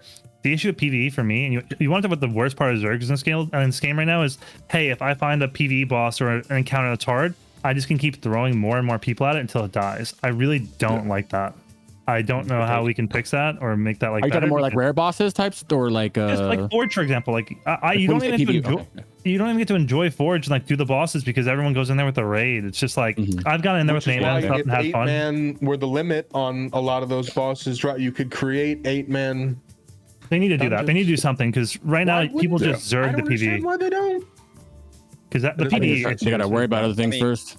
The reason They they really zerg don't. the They need to worry place- about loops. They need to worry about people playing the game and being incentivized to participate in the content that is fun. Because it's fun to go to Forge with an 8-man and try and clear it with your friends and try and get on a boss rotation. That's some of the best shit in the game, and they don't. Because there's actual incentivize mechanics the best there. Shit in the game, yeah. There's actual mechanics in those fights that most people don't Mhm. get to experience because they just zerg it. Yeah. There's the It's my favorite place in the map is the Forge. The way it looks inside, graphics turned up all the way. It's beautiful. I love that place. There's an issue also that the reason they zerg those spots is because crafting was not really possible. The only way you would get stuff was through raids and killing mobs. So you would just all go and zerg the place. Well, it directly you get more drops with more people as well. Like the number, I'm pretty sure the modifier goes up as your raid gets bigger. I'm not sure if that's 100% true, but people have said that, and I'm not entirely unconvinced of it. It feels like it, but it could be placebo. Who fucking knows? But it definitely it's not only, it might be incentivized directly, but it also is not disincentivized, and it could be easily. You just make it only 8-mans. And guilds could then spend a lot of time and be like, okay, we're going to coordinate between these two groups and we're going to split the loot completely and we're going to do this. But you create tension when you do that. When you create tension between the players who otherwise could easily organize, you naturally create anti-zerg mechanics that encourages people to play with their friends. Which is good. I think just any reason to get people into PvP zones is a good thing, right? Like if you make lawless areas where they have higher drop rates, higher experience percentages, whatever it is, right? Like I think any reason to get more casual players, or more players in general into PvP zones is going to create the friction that you're talking about, the content. Like there's no incentive for the normally PvE player to enter a PvP zone right now, right? Like I think it's like 5 or 10% experience. Like that's nothing. It should be like 50% more experience. It should be huge numbers, better levels of gear, resources that you can immediately go and resources try and escape with, and it's like you're making this mad dash to get out. How fun! The chases in MMOs, so much fun, and we see none of that. Despite they could 2 tweaks and we would have it. Yeah, have it structured and have those limitations first before we get to the point where it's like, now this is, meta to reaching max level right out the gate so that it can't be zerged. But yeah, 100% keep those loops open, add incentives for alliances between those points as well too, but definitely reward it and allow those loops to get opened up. At that point, Forge could even have rotating POIs for PvP for days. Maybe one of the dungeons could end up picking up more events for that.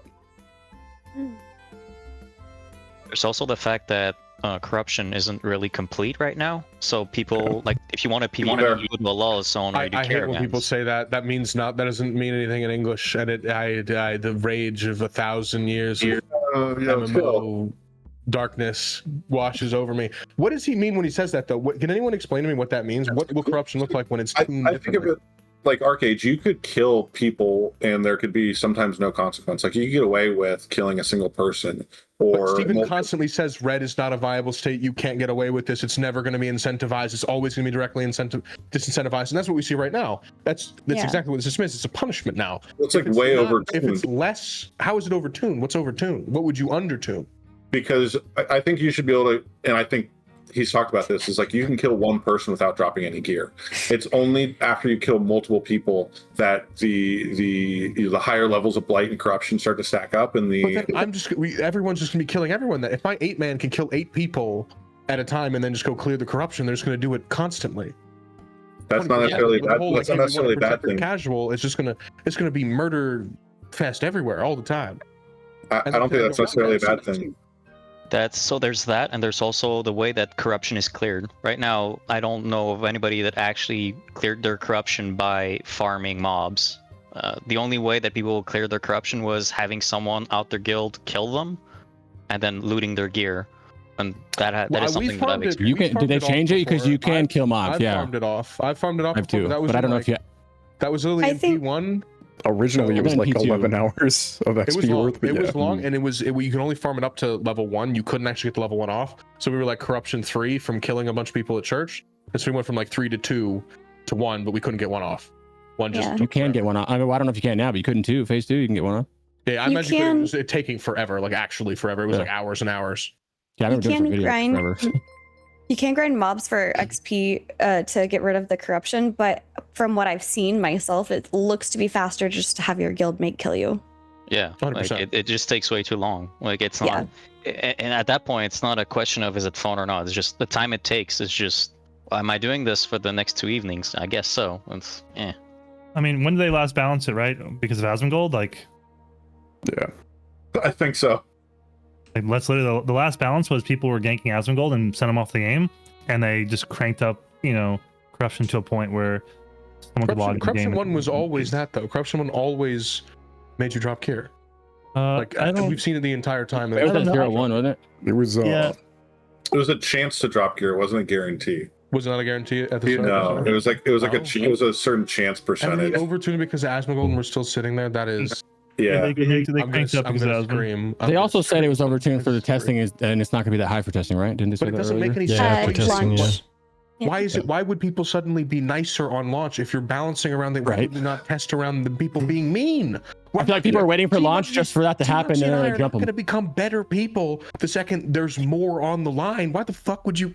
Yeah, people are still Well, going to try to- and game the system, and it needs Yeah, to be to fully add doesn't make fleshed any out. some sense. context to that, like by the time we get to launch, there's going to be a better or more fully developed corruption system, which is going to have the blight.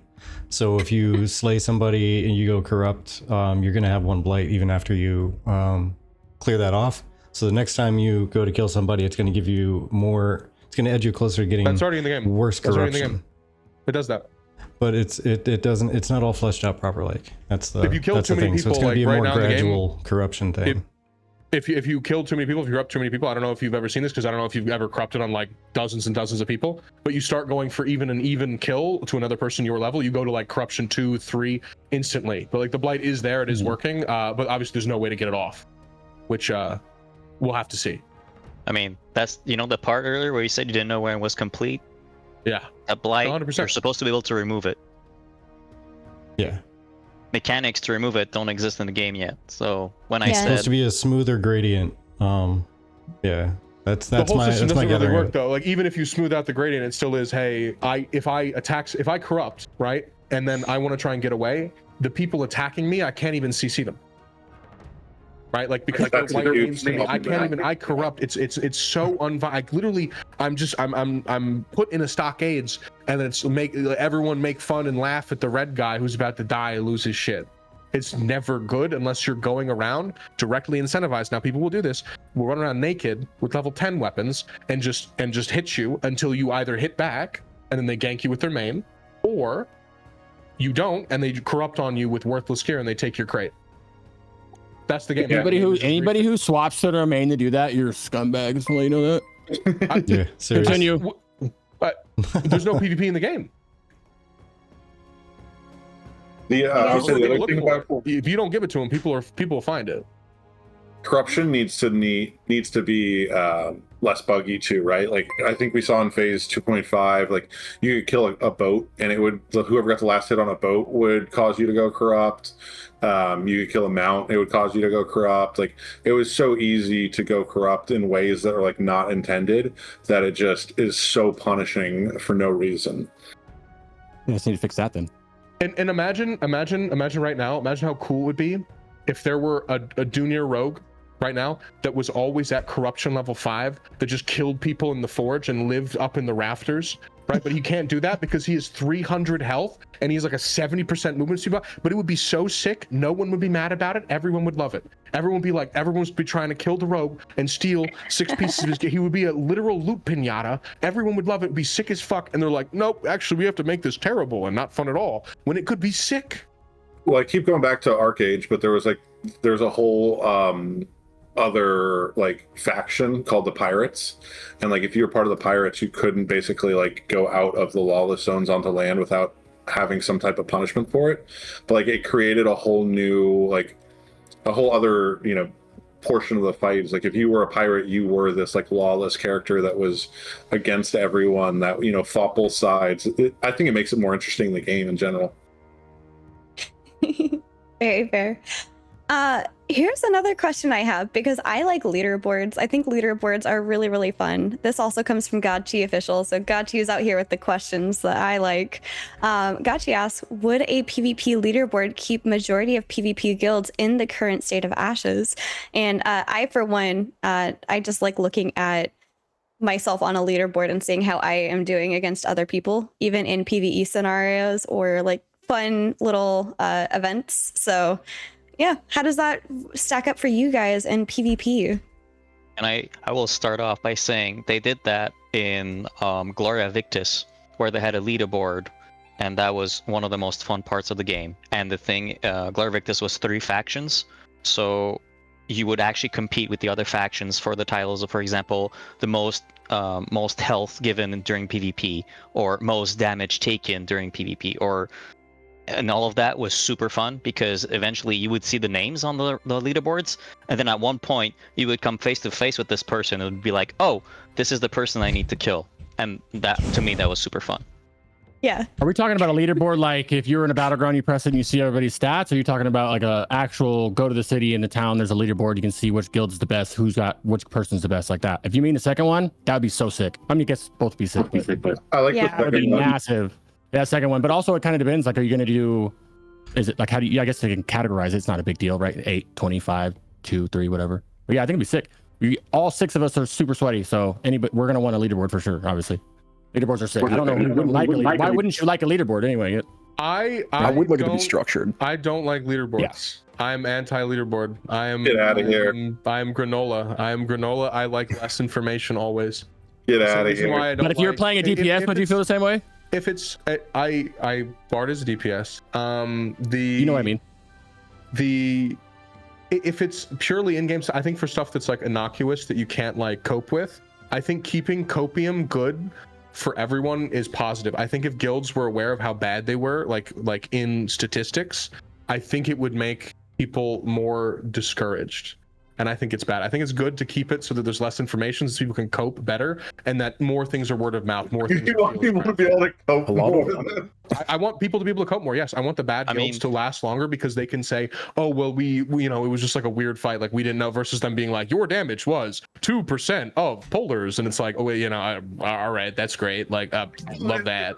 You could do. But who wants that? I want the numbers. I don't want 2% of this. I want I but I should say, half if a mil. you Or, math it out, if you math it out, it's like they did 7 million damage. You did 20K. It's like I don't want a damage meter, right? I just want like, hey, a leaderboard of like this person has, the most open world kills, or a leaderboard from like you do a think for fun, siege and you pointless see. shit. I think for fun, pointless shit, yes, like most amount of caravans destroyed, most amount of that most thing. I amount don't of see people I want to. corrupted on stuff like that. Like in This craft has As the long most as it's legendary done- items. Sure. As long as it's done correctly, though, because Throne and Liberty had one where it was a last tag, and the last tag didn't matter. It was just go out into the world, into the server, you AoE, spam with crossbows, every engagement, play 20 hours a day. That doesn't matter. The actual damage calculation for kill participation is what matters for the most kills. So I do want them to calculate it right, too. that's pretty good because people would just be farming it just for that reason. Yeah. Like one person Did we is never mention getting that off. they have kill boards in Node Wars? They do. You know, Yes. Yeah, when you guys do Did they your have Node that in Wars, now? yes, They when you do a Node they've War, had I'll do it the forever. kills. That's The guy in huge. my That's Node Wars is perfect. very proud. His name's Vathon. He had the most kills in one of the Node Wars. He never stops talking about it. I've never heard of that guy. I don't know who you're talking about. I think it's important though that when you talk about kill boards, you talk about all these kind of like this, that kind of data that you get after a war or whatever. I feel like it's like kind of a slippery slope like situation. If you look at New World and stuff, there were so many conversations and judgments and benching people or harassing people over kill boards. And I'm not like sitting here being like, listen, I'm in a pretty hardcore guild. If there's kill boards or data or like anything like Warcraft logs, we'll go through all of it. We'll review it. We'll make sure our players are doing the right things.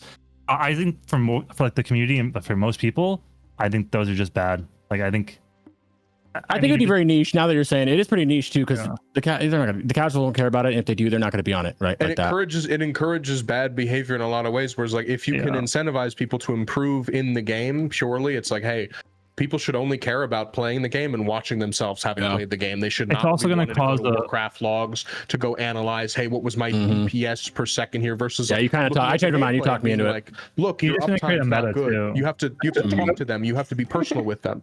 you're gonna look at like that was a siege- good breakdown. You look at a siege log, and after the siege log, it says, "Oh, you like look at the log, and it's like, okay, well, fighters got 62% of the kills."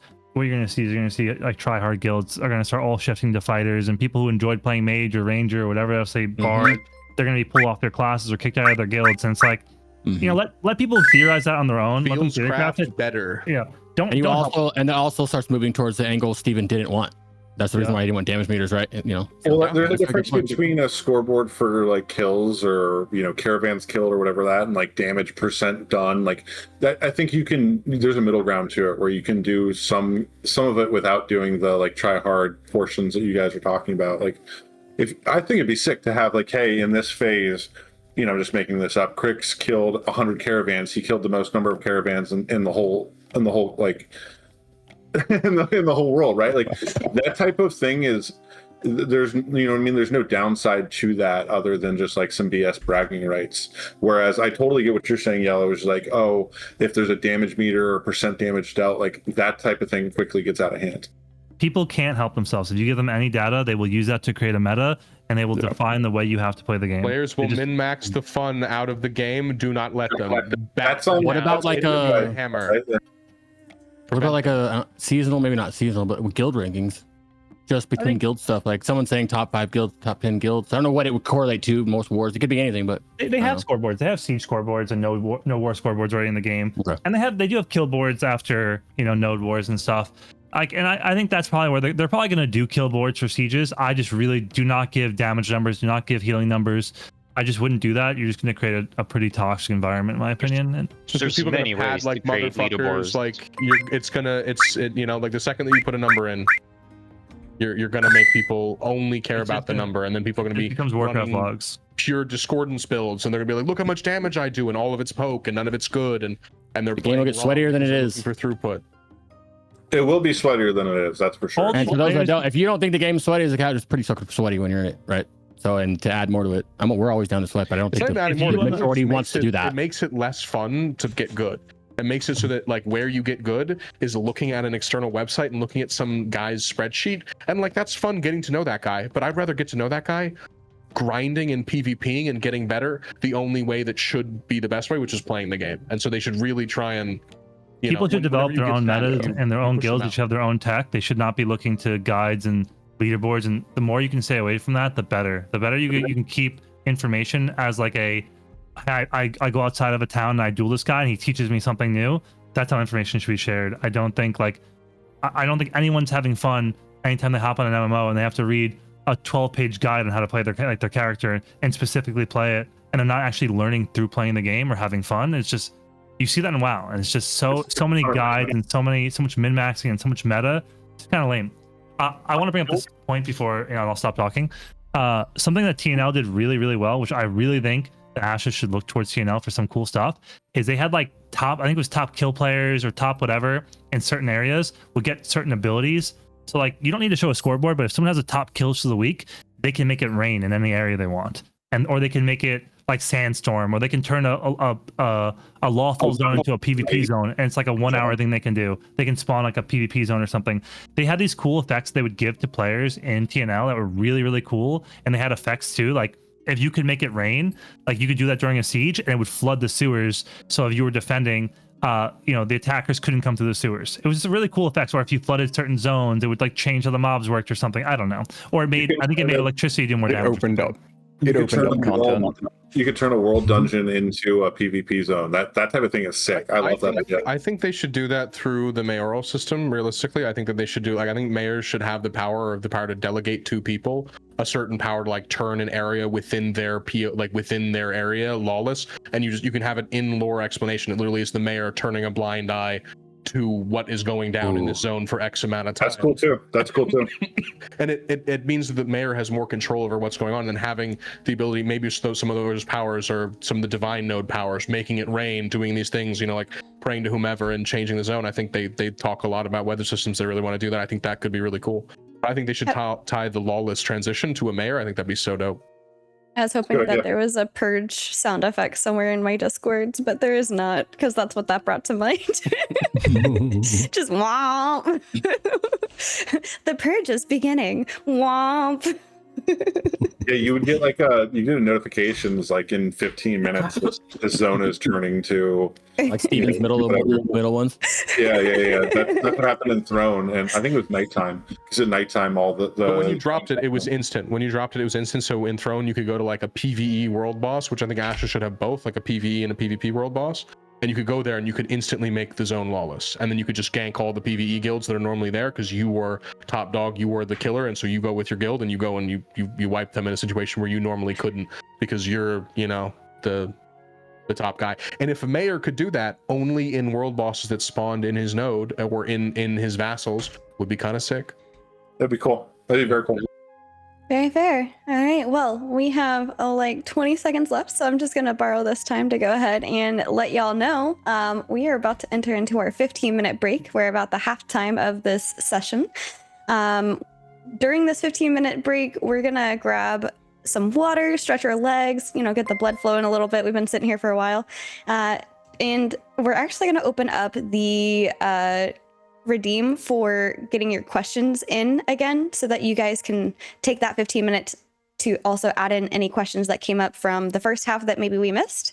And, you know, it'll be open all the way up until the end of the question segment, the next part. So take a moment, grab some water, grab some food, and enjoy these amazing community submitted commercials that we have, and we'll see you on the other side of 15 minutes.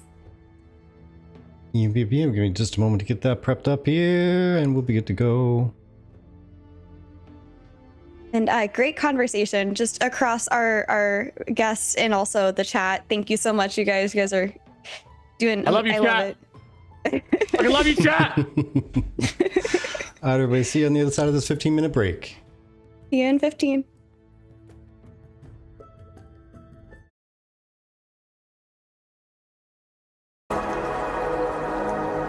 All right, boys.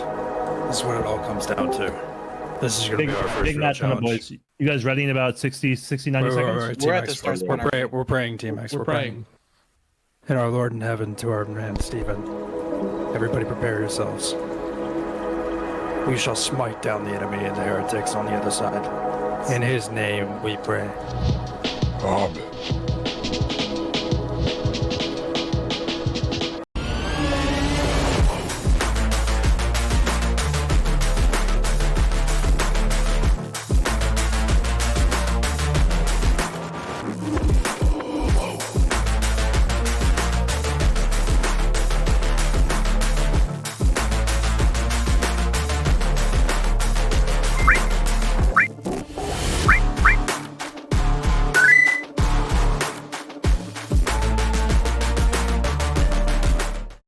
'EU pumpers, absolute slappers over here. Chocolate silenced. Chain lightning shutter. Boom. Absolutely impeccable. Keep that up, boys. Clean sweep. Lock it in now. Just every game is a new game. All this shit. We got this. Chocolate. X. We can kill Tildor. It's done. Yes, he's dead. He's dead. Get fucked. Chocolate. Get fucked in the ass. Yo, you want? No.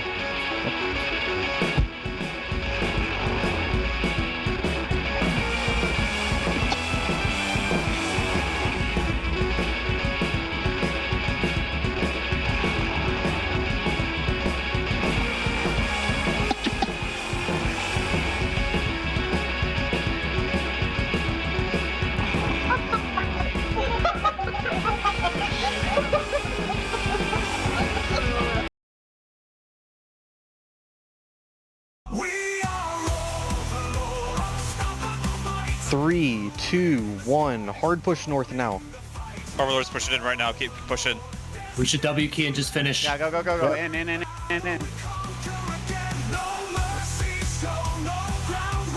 I lit their whole team on fire.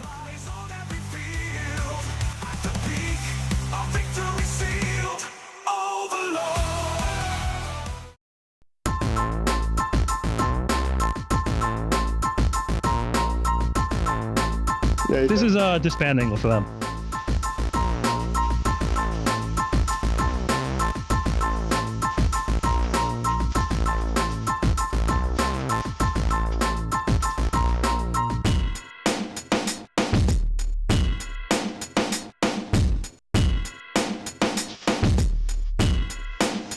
Yeah, this is embarrassing for them. All right, boys. This is what it all comes down to. This is gonna be our first big real match on the challenge. boys. You guys ready in about 60, 90 seconds? We're at the start. We're praying, T-Max. We're praying. And our Lord in heaven, to our man Stephen. Everybody prepare yourselves. We shall smite down the enemy and the heretics on the other side. In his name we pray. Amen.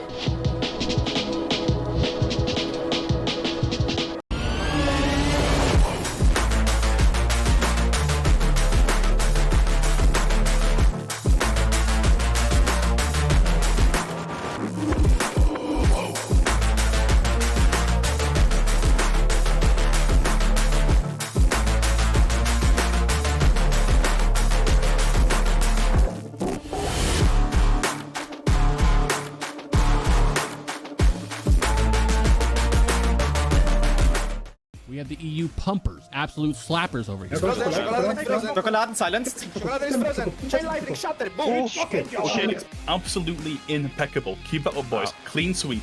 Lock it in now. Just every game is a new game. Ball this shit. We got this. Chocolate. X. Kill Tildor. It's done. Yes, he's dead. He's dead. Get fucked. Chocolate. Get fucked in the ass. Yo, you want? No.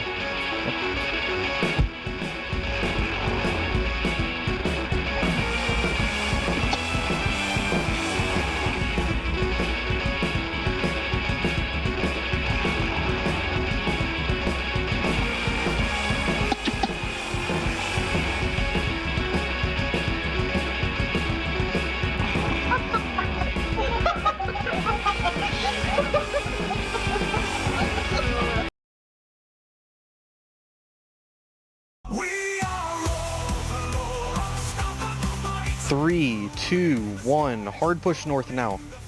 Overlord's pushing in right now. Keep pushing. We should W key and just finish. Yeah, go. In.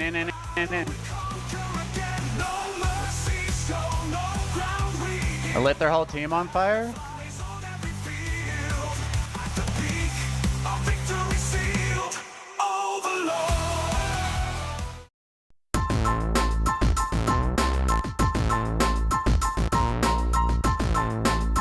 This is a disband angle for them.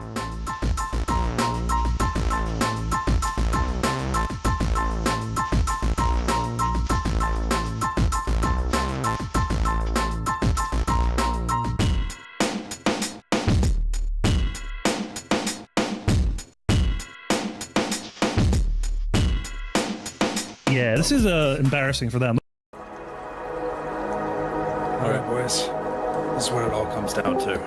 This is gonna be our first big match on the boys. You guys ready in about 60, 90 seconds? We're at the start. We're praying, T-Max. We're praying. And our Lord in heaven, to our man Stephen. Everybody prepare yourselves. We shall smite down the enemy and the heretics on the other side. In his name we pray. Amen.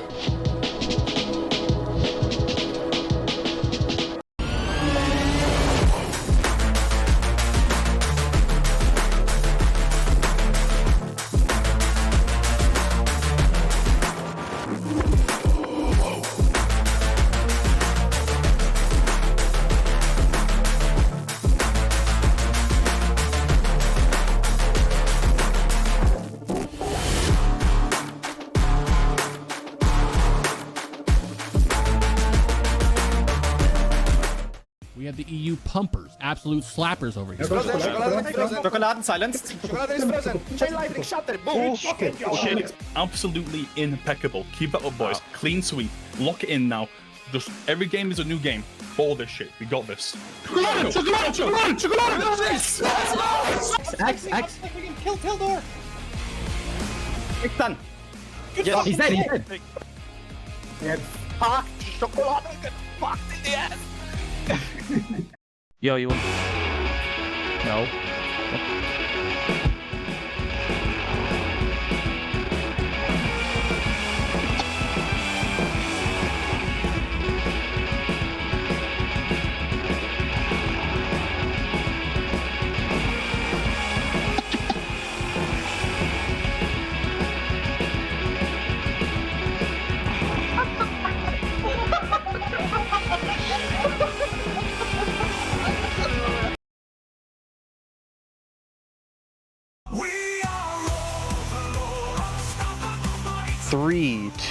1. Hard push north now. Overlord's pushing in right now. Keep pushing. We should W key and just finish. Yeah, go, go, go, go. In.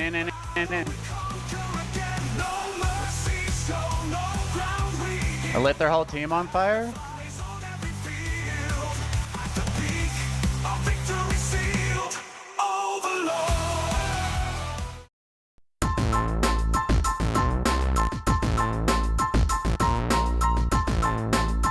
This is a disband angle for them.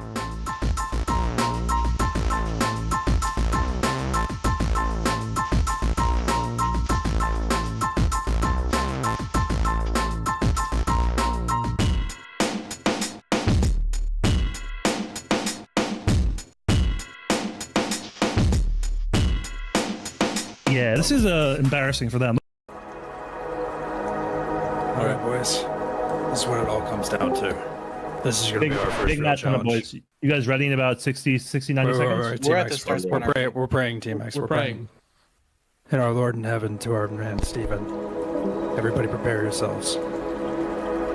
We shall smite down the enemy and the heretics on the other side. In his name we pray. Amen.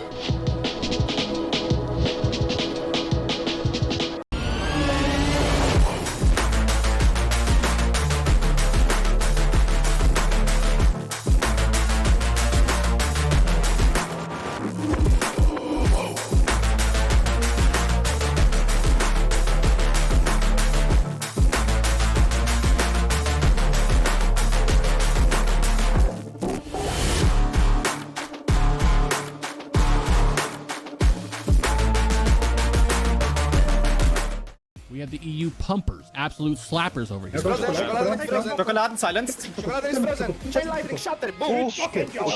Absolutely impeccable. Keep that up, boys. Clean sweep. Lock it in now. Just every game is a new game. All this shit. We got this. Chocolate. X. We can kill Tildor. It's done. Yes, he's dead. Get fucked. Chocolate. Get fucked in the ass. Yo, you want... No.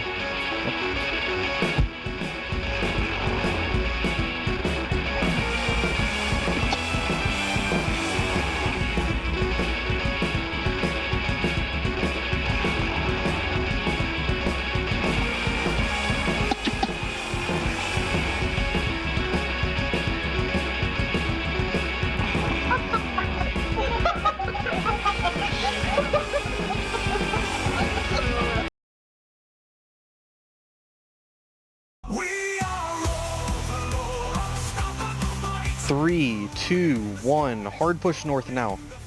Overlord's pushing in right now. Keep pushing. We should W key and just finish. Yeah, go, go, go, go. In.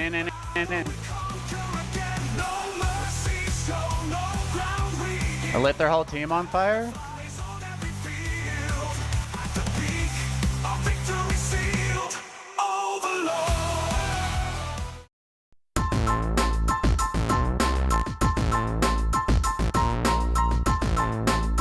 This is a disband angle for them.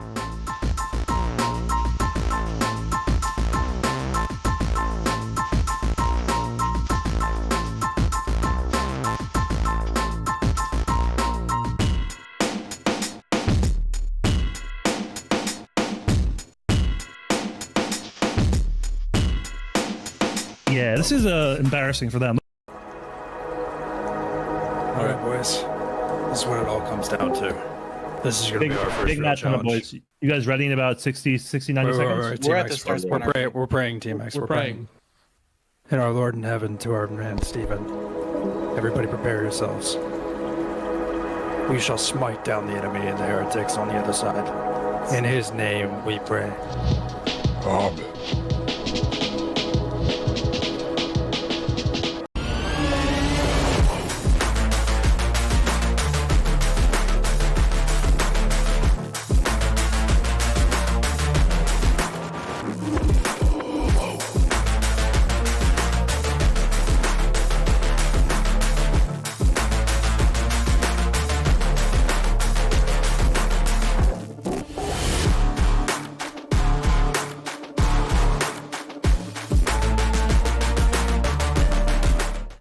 the EU pumpers, absolute slappers over here. Chocolate silenced. Chocolate is frozen. Chain lightning shattered. Boom. Okay.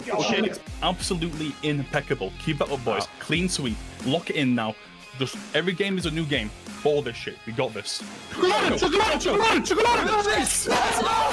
X. Kill Tildor. It's done. Yes, he's dead. He's dead. Get fucked. Chocolate. Get fucked in the ass. Yo, you want? No.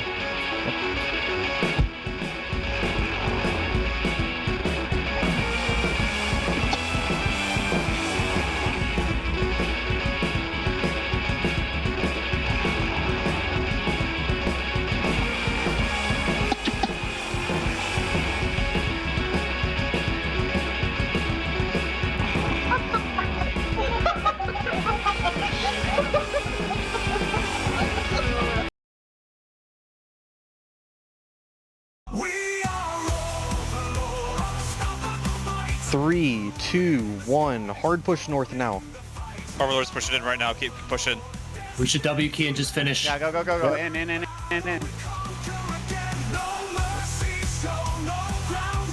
I lit their whole team on fire.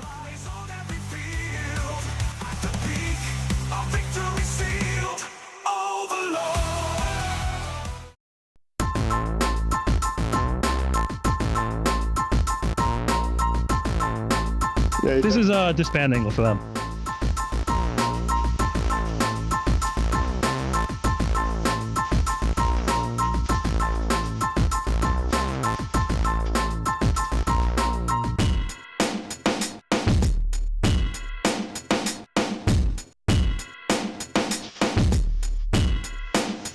Yeah, this is embarrassing for them. All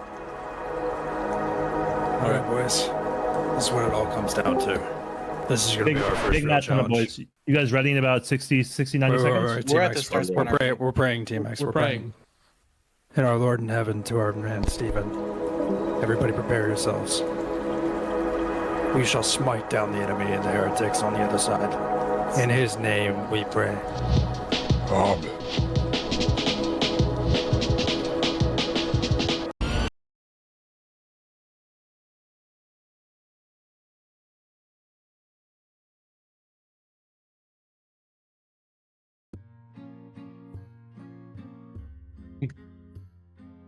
Hello, everybody.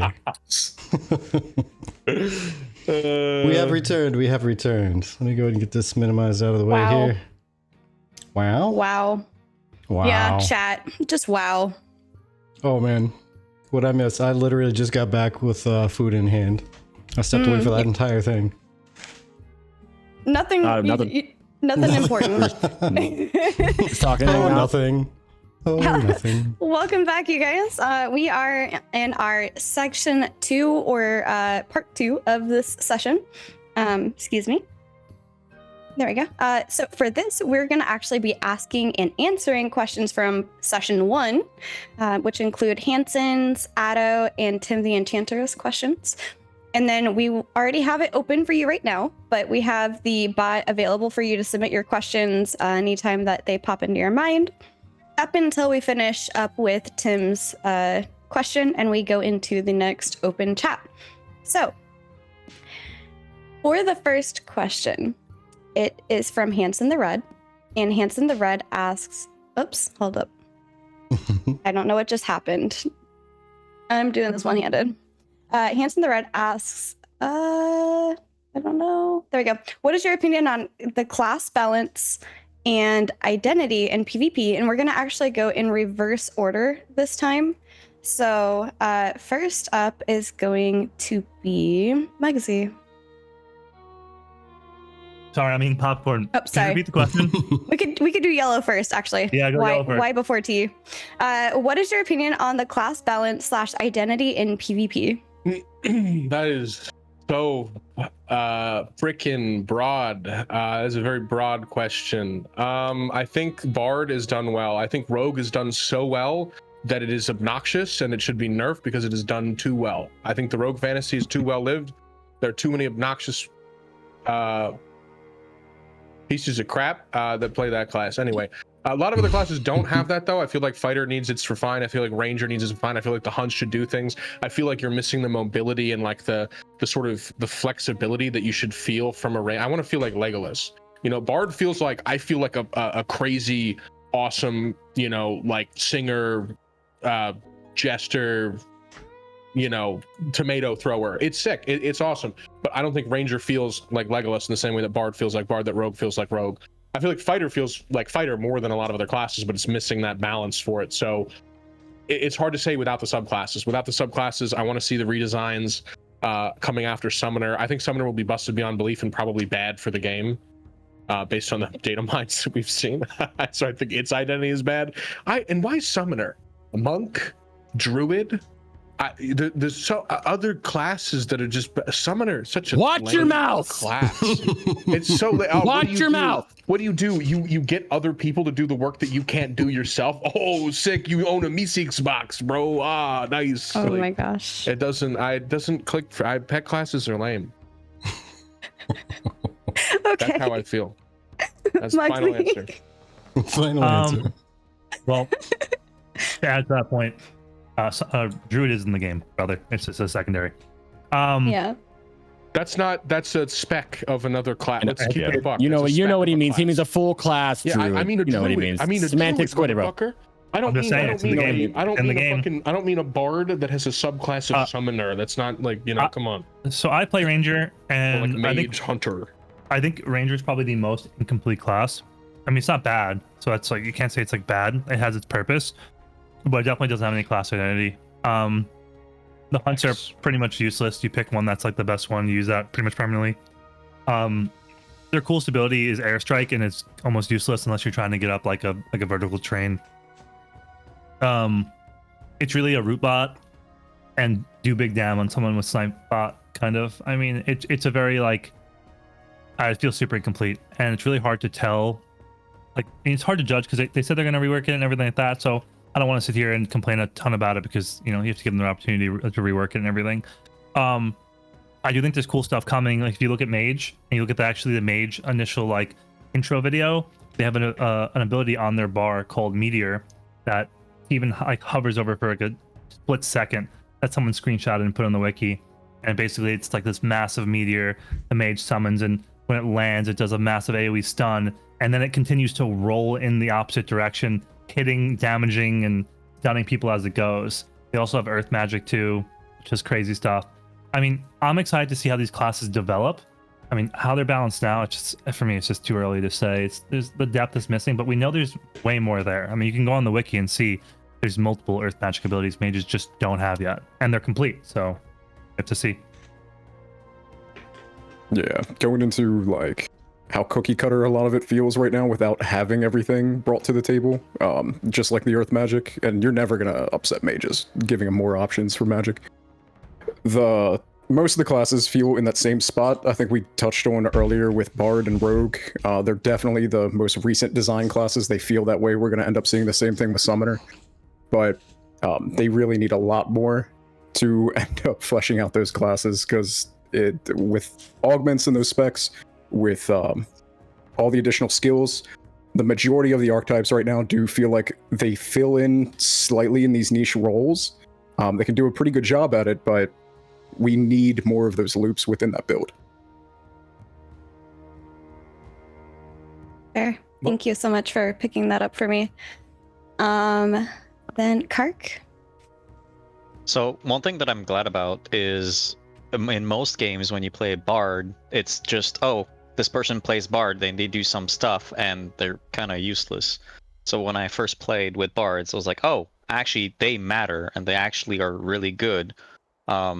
So I was really glad that the game, like the classes actually feel good.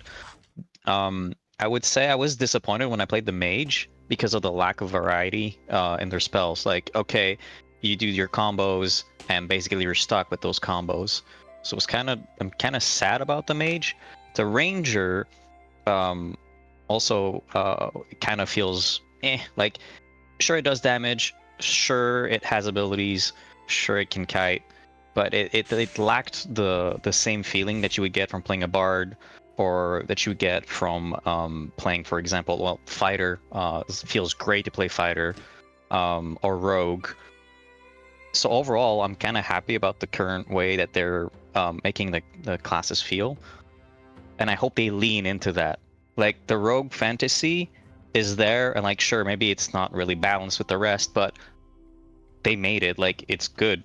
They should give the same kind of feeling with the other classes. Like don't nerf the rogue, make the other classes stronger, or whatever, make them feel the same vibe. Like make the bard like a fucking rock star on the Mad Max Fury with the flamethrower guitar on the wheels and shit. Like get the classes to really shine, and that would be great.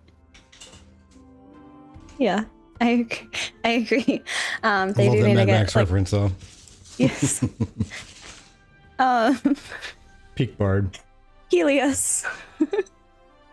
Yeah, I think a few other people have said it, but I feel like the two most recent classes that were Bucky designed, Rogue and Bard, have the most identity to them by far, right? You know, they have very specific goals of what they should be doing in fights, both big or small. They, you know, they have roles that feel very specific.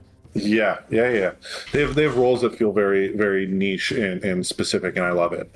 I definitely feel like the older ones, you know, tank, fighter, need a little bit of love, and yeah, I'd love to see like Ranger too. Like it really does like feel just like a root bot right now. I'd love to see something like, you know, Ranger gets a little bit of a range advantage on its auto attacks or something like that. Like give it a specific class identity, give it a reason why people want to play Ranger. Like classes need that extra something to make them feel specific and necessary and needed. Like right now, tank, I've played tank since P1. I love tank, but it feels like it's more of like a one-on-one CC damage dealer and almost closer to what fighter should be. And in tank, I want to stand in the front. I want to absorb damage. I want to do less damage, but maybe more CC. They need something, except for the most recent classes, I guess, is really my opinion on it. Here. All right, Crix, what are your thoughts? I can only really speak on a couple classes that I played, and I didn't play this phase or the PTR that you guys have been playing in terms of how strong each class is. But in terms of the fantasy, I'm against you guys. I think mage fantasy is great in this game compared to mages in almost every other game.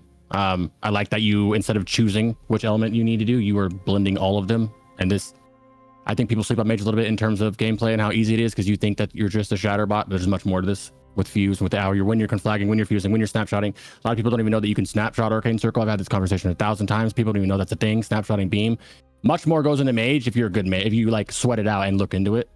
I liked Ranger, but I've never really played it, so I don't want to speak on it. I just had a lot of fun with it, so I can't talk on that. I thought it looked good class fantasy wise, but once again, I don't know Rogue. I mean, I don't know that. I really like Bard, but when this game, before I played it, I was like, I'm never gonna play Bard. I've never played a Bard in my life. It's just that corny role that I just don't care about ever. And then phase, yeah, bro. And then early, pre-alpha came out, and then phase 1. I was like, wait a minute. Okay, let me try Bard. And then I leveled a Bard, and that was more fun. That was the most fun leveling experience I've had. Almost any game. I mean, as much as you can in Ashes mob grinding. Almost any game I've leveled, it was so much fun. And this one, they're broken, and the whole like DPS side of it, and the mana side of it, and what you're weaving in and out to do it. It was just peak. I can't wait to play Bard again. It's just that much fun. Bard is just so good. They did such a good job with Bard. I think they do a good job on fantasy on Warrior. Obviously, make them better, but they're 1 or 2 changes away from Bard being so perfect. The fucking themes are like just the only miss of the class. It's almost there. I think the only thing I missed was when Saga wasn't working, but I don't know if that. I assume that's working now. It's been a while since I played one. I think Fighter's cool. Looks cool. I can't get over that low health, getting some. So what you're talking about earlier about the fighter changes, that would make it just the class fantasy insane on fighter. I would play a fighter if it was like that, because that's the one thing you worry about when you're playing it. Tank, I'll never touch tank. I can't even speak on it. I don't know. I don't want to waste my time. I think Vertek can speak on it by boycotting it by playing Bard. Oh, you're muted, Vertek. Yeah, sorry, I was eating. Want to make sure I wasn't smacking in the mic. But yeah, can confirm. I stepped away from tank just because it was not tanking. Tank was not tanking. Very fair. Yeah. All right. I do agree with you guys real quick too. That summoner, I think it's gonna be broken too. I'm manning it. I think it's gonna be broken until they fix it. Monk Easily. would be a cooler class. Punching people is way better fantasy. We will have an open chat at the end of the segment. So to continue on, Ada asks for movement. Should high momentum stay fundamental mechanic to the game? We're going to start off with Mugsy here. Do me a favor, can you ask Yellow first? Just because, thank you. Sure. Yellow, you can go ahead and answer. As it was, I actually think no. I think that the momentum was too high. I think that type of mobility should be added across the classes in reworks. I think things like Ranger needs something like it can move fully while using all of its abilities, so like it can build up, maybe if it builds up focus, that so long as they're not CC'd, sort of like, and this kind of stealing from Bard a little bit, but if they build their focus, they can fire everything at max speed and they're faster. So you get that fantasy of them actually being able to have some speed. I think they should reduce. I think they've done a good job reducing it. I think there's some awkwardness in how they did it, though. I think some animations still, the wind up on the slows are bad. Like when you use a longbow and you're walking forward, it's kind of awkward where it like slows you and then speeds you up and then slows you and then speeds you up. That they need to kind of balance out those curves. Bard gravity right now, it's the same thing. If you like go fast in Bard gravity, it kind of like yanks you back in the air. That sucks. So they should fix those outlying bugs, and then I think add movement through the classes in those redesigns or through subtypes, etc. I think they should just add it into the classes themselves. I think that's probably a better angle. Very fair. All right, Mugsy. Yeah, I kind of agree there. Movement is, I'll say this over and over again, movement is the most important stat in any MMO. It's super critical that it gets balanced, and the way movement was working before was definitely not balanced, and even now I still think it could go a little bit further with balancing. From like we talked about the momentum thing, but like even mounts and stuff, like right now you can start off at the dwarf starting zone and you get like the fastest mount in the game like instantly. It's just, and like compared to someone else starting the Riverlands, I actually don't understand their like how they do these things or why. I mean, it's like in WoW, in classic WoW, when you were leveling, literally the first thing you do when you hit level 60 is you immediately grind out your epic mount, because even in PvP, being able to run someone down or being able to run away from somebody, or going around farming in the world, whatever, movement speed makes you more efficient and gets you ahead faster, right? Because in any MMO, it's about progressing your character's power, and being able to do that faster and more efficiently is always going to be like the most important stat ever. So anyone who doesn't play MMOs, just so you know, get your epic mount first. I think how characters move needs to be balanced and grounded, or this game just will never take off. Like, people are not going to play a game where a bard is just rocket shipping across the map in front of you, or going faster than the fastest mount in the game, or a mage is quadruple blinking across the entire zone. Wait for someone to bring it up. Yeah, or someone's like bouncing across the water or whatever. There's just been so many issues with movement, and I think that's probably an issue with Blink, though. That's the annoying part about that. Blink still does that, by the way. They fixed it, which is bad. It's bad. They do it on purpose, which I think that you make an ability, you blink this far. That's how far you should blink. I understand people think it's fun to double, triple bounce blinks, or it's fun to do the bard thing where you fly across the map. And it is probably fun, but it's really bad for balancing the game. And it shouldn't work that way. There was so many encounters where I'd be fighting Yellow, and I'm fighting him, and then he all of a sudden he's across the map. It's like, okay, well, he just gets away for free. Just go. Like, there's nothing I could do about it. So yeah, I think balance movement, get it grounded, get it as close to WoW as you can, in my opinion, while still making it your own thing. Yeah. All right, King, your turn.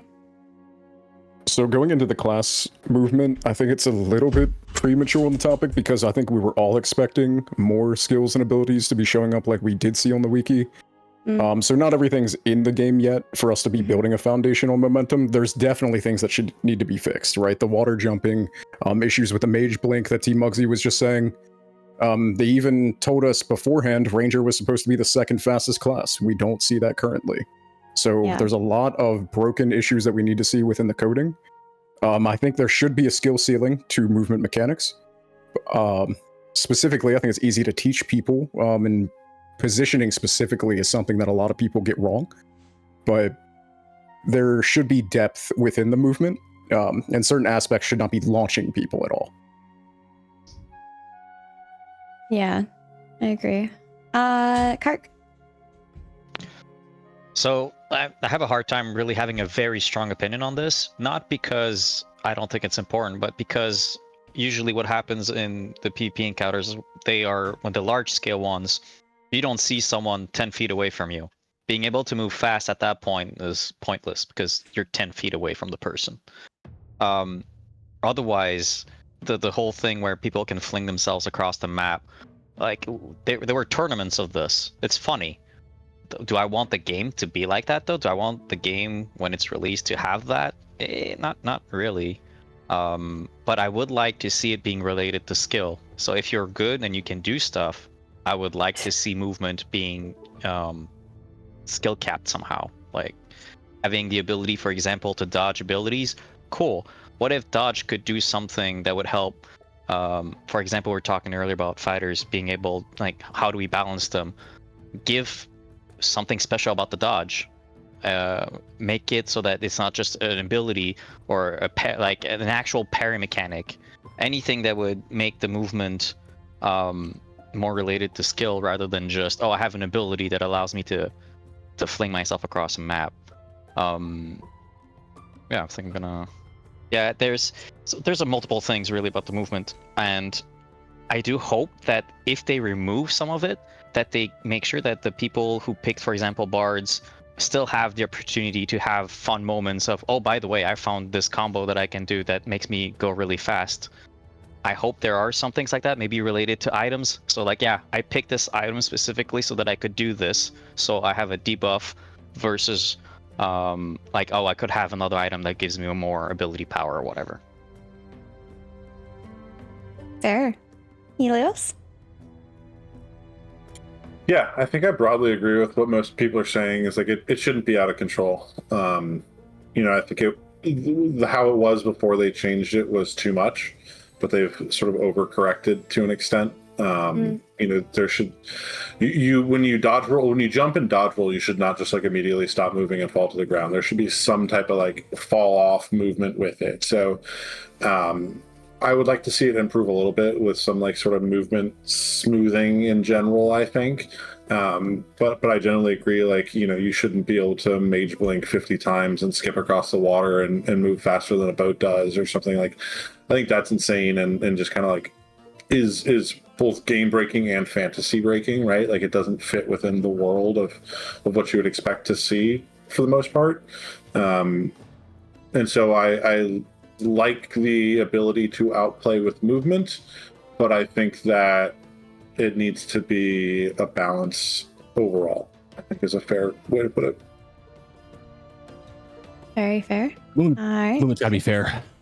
Movement's gotta be fair. At the same time, I've been playing Mage about 1,000 hours in this game, okay?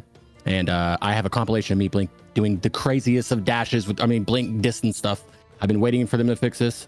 I know they will eventually. I just assume that anything that has these momentum bugs will be fixed. I don't never 1 second thought the mage bug was going to be in there. I knew they were going to fix it at one point. We told them about it. Everybody knows about it. I don't think this is a movement those are bugs in my opinion. Those aren't like, they didn't purposely do that. Energy was going to stay in. I lied to myself. I had a little shrine. What? I didn't think they could take it away from us. Yeah, I don't have much to say about momentum. I think if it's a bug, I don't even know why to talk about it. If it's a bug, like the mage bug, fix it. I like doing it. It's fun, obviously, but fix it. If the bard bugs, fix it. Part of the reason why we're asking about it is because they just did a revamp with the momentum system specifically on the PTR. So that's coming into P3. Pass. Oh, yeah, okay. Yeah, very fair. So movement's very different than the way you last remembered it. In my whole time, I'm thinking this is a weird topic to be talking about. That's very fair. Without that context, that's very fair. You can drift race your horse now. Yeah, basically. For our last question, by the way, just a reminder, this is the last question from this segment for defined questions. From there, we're going to open chat, and then after that, your questions, chat. So this is from Tim the Enchanter, who asks, do we think the addition of the originally intended system where players cannot CC non-combatants, green players, is a good change? Having lived so long with being able to CC greens to steal resources in the open world, it seems like a lot of players are split on whether this is a good change or not. And we're going to start with King Headshot. That's such a difficult question in one way because I don't know the alternative avenue for crafters. But they honestly, I think we should have everything engaged, have more fun, more contents with it. I don't know what the alternative would be for that CC with it. When we get more continents and more land for nodes and resources, I don't even think we would even need it anymore. But in its current state, I don't think it should exist yet. Okay. Kark. Yeah, I think the original idea behind it is kind of like, well, there's a node and two people want it and someone was mining it already and now the other person comes along and stops them. The whole reason for this isn't because, oh, there's PvP or PvX or whatever. It's because the node was rare. Overall, I think that I don't think is meaningful PvP. I don't feel like, oh yeah, I killed a dude who was mining. Like I don't feel like that's great PvP. Like sure, it's PvP, it happened. But the logic behind it is, well, people do it because the nodes are actually rare. So if the nodes were intended to be rare, then I don't think it's a good change. But I don't think copper nodes are meant to be rare. I think that was a mistake in the way the game was being made. It's like, okay, sure. And so overall, I would say the question is not, is it a good system? Is why did we need to have it in place in the first place? Fair. Do Crix. Now, got some Helios. context here. Oh, okay. Oof. Wait, was it Kark, right? And then it's Helios. It's Kark, yeah. Sorry. Okay. Yeah. I'm gonna that's all good. I'm gonna hard disagree with the last two people who spoke. So I'm gonna go out on a limb here. I think we want it. I think we need it. I really like the idea of being able to CC a non-green in a lot of reasons, not just for mining or nodes in general, but for a wide variety of reasons. Like it creates content, it creates friction, it creates fights, it creates something other than just the norm, right? We've spoken about how like PvP is not existing as much as lawless zones get taken away. I think any reason to start a fight or to start some type of friction is a good thing in this game in general. And I don't know. I want the ability to bother someone, right? It created engaging content sometimes when you'd be fighting someone, they wouldn't flag up, so you'd CC or sleep their healer in the midst of them with a big pull, and so sometimes that would cause an engagement or cause a fight off of that, right? Like, I think it creates interesting content in the game, in the world, and so that's a good reason for it to exist. Okay. Crix, your turn. Correct me if I'm wrong. Yes. If you're mining and I sleep you, you have the option to sleep me back and die, or just let me take it, right? Did that change? Originally, that did change. They recently changed it so that you cannot CC a non-combatant, a green or a what white. I'm saying is, did something happen where they didn't have to fight back? Let me take your node or fight me. That's a PvP game. They're making some Gen Z thing up. I don't like this at all. They're making it's like some Gen Z too soft rule. It isn't. And we're going for nodes. If you're going for a node, I don't care if it's a 1v1. Take a friend with you. Choose a better 1v1 class. I don't know what to tell you. But if I see you with a legendary whatever the hell, I want that. I'm gonna sleep you, and we're fighting over it. PvP game. That's all I have to say about it. Okay, but just for anybody who's looking for some extra context, like if you've also been away for a little bit, they do still damage you when you do a CC. You just don't get actual CC'd, and that was a big adjustment to help with something to do with corruption and PvP balance and things like that. So. You did it though. Yellow. As for your feedback to be determined, Yellow. Oh, is it? Am I up? Yeah, it's your turn. Okay, so I think it's important to have the friction, but I think it's silly to say that the current system we have was good. I think this is an overreaction, though. I think what they should do to encourage friction, I think anyone who thinks, I honestly don't know how you think oh, fighting a miner is boring. The best miners in the game are going to be PvPers. I mean, the PvPers going in the mines, fighting over stuff, and that is some of the best PvP. 100%. And so what Some of the best 1v1s I've gotten were nodes fighting like that. Listen. I've thought long and hard about this, okay? If you CC a white name, okay, you have a 60% reduction in the duration of that CC. So if you're going to silence someone, 6-second silence, 60% reduction. So you only silence them for a couple seconds. You only sleep them for a couple seconds. You only do whatever. So they can realistically not use their trinket and then engage in PvP with you. Second, they should deal 30% more damage to you for the first hit that they do and for the next 6 seconds after they engage with you. So if you're going to throw down at them, give them an advantage. I'm opening up with a CC on you. I'm throwing down the glove. I'm willing to take the hit back. Let me take a disadvantage. I want more PvP. Let the casual kill me. Let him have an angle. If I sleep in cook, Yellow, cook. If I sleep in cooking, bro. Give him an RPG to shoot at my face. It's more fun. It's that the thing is, this is a PvP game. I just want people to PvP more, and I don't want them to be able to run from it or nothing like that. No, but the Grather would want that too. How fucking sick would it be for Bamber after all the dogging that everyone does on him in the Ashes Discord? If I go up to him and sleep him, and then he gets like a 30% buff, and he's got 2 guys waiting in the wings, and they both give him bard buffs. He's triple alacrity. He kills me, fucking clips. He makes a YouTube. It's the happiest moment of his fucking life. Provided to you by free corruption combatant CC. You know, the Bamber call out. If someone's coming at you, if someone's coming and griefing you, then and mob training you, yeah, you can still CC them, and they can then turn and kill you, but they're not going to turn and kill you. They're there to grief you as a white name. So think about systems that are the intermediate there, that they protect the gatherer, they make it more fun, right? The systems can be fun.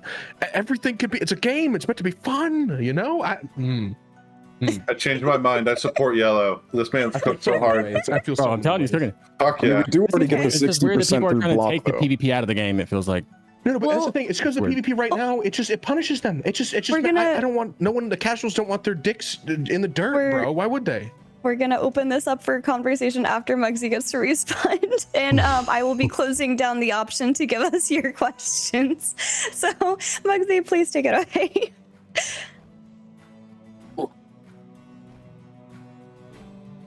Mugsy? Sorry, I'm muted. Oh, good. So same idea, but the difference from my opinion here is I don't negotiate with terrorists. I don't grovel. I don't beg. It was a terrible change. I don't know why they did it. How many people really complained about getting CC'd? CC you off of a tree. Okay, that's all right. That's fine. Like I don't think that's a huge deal. You can turn around and kill them. If the issue is bards are too hard to kill, nerf the bard then. Okay, nerf the bard then. The issue is not the PvP. It's the class is too strong then. If bard is unkillable in a 1v1 or its CC is too strong, nerf the bard.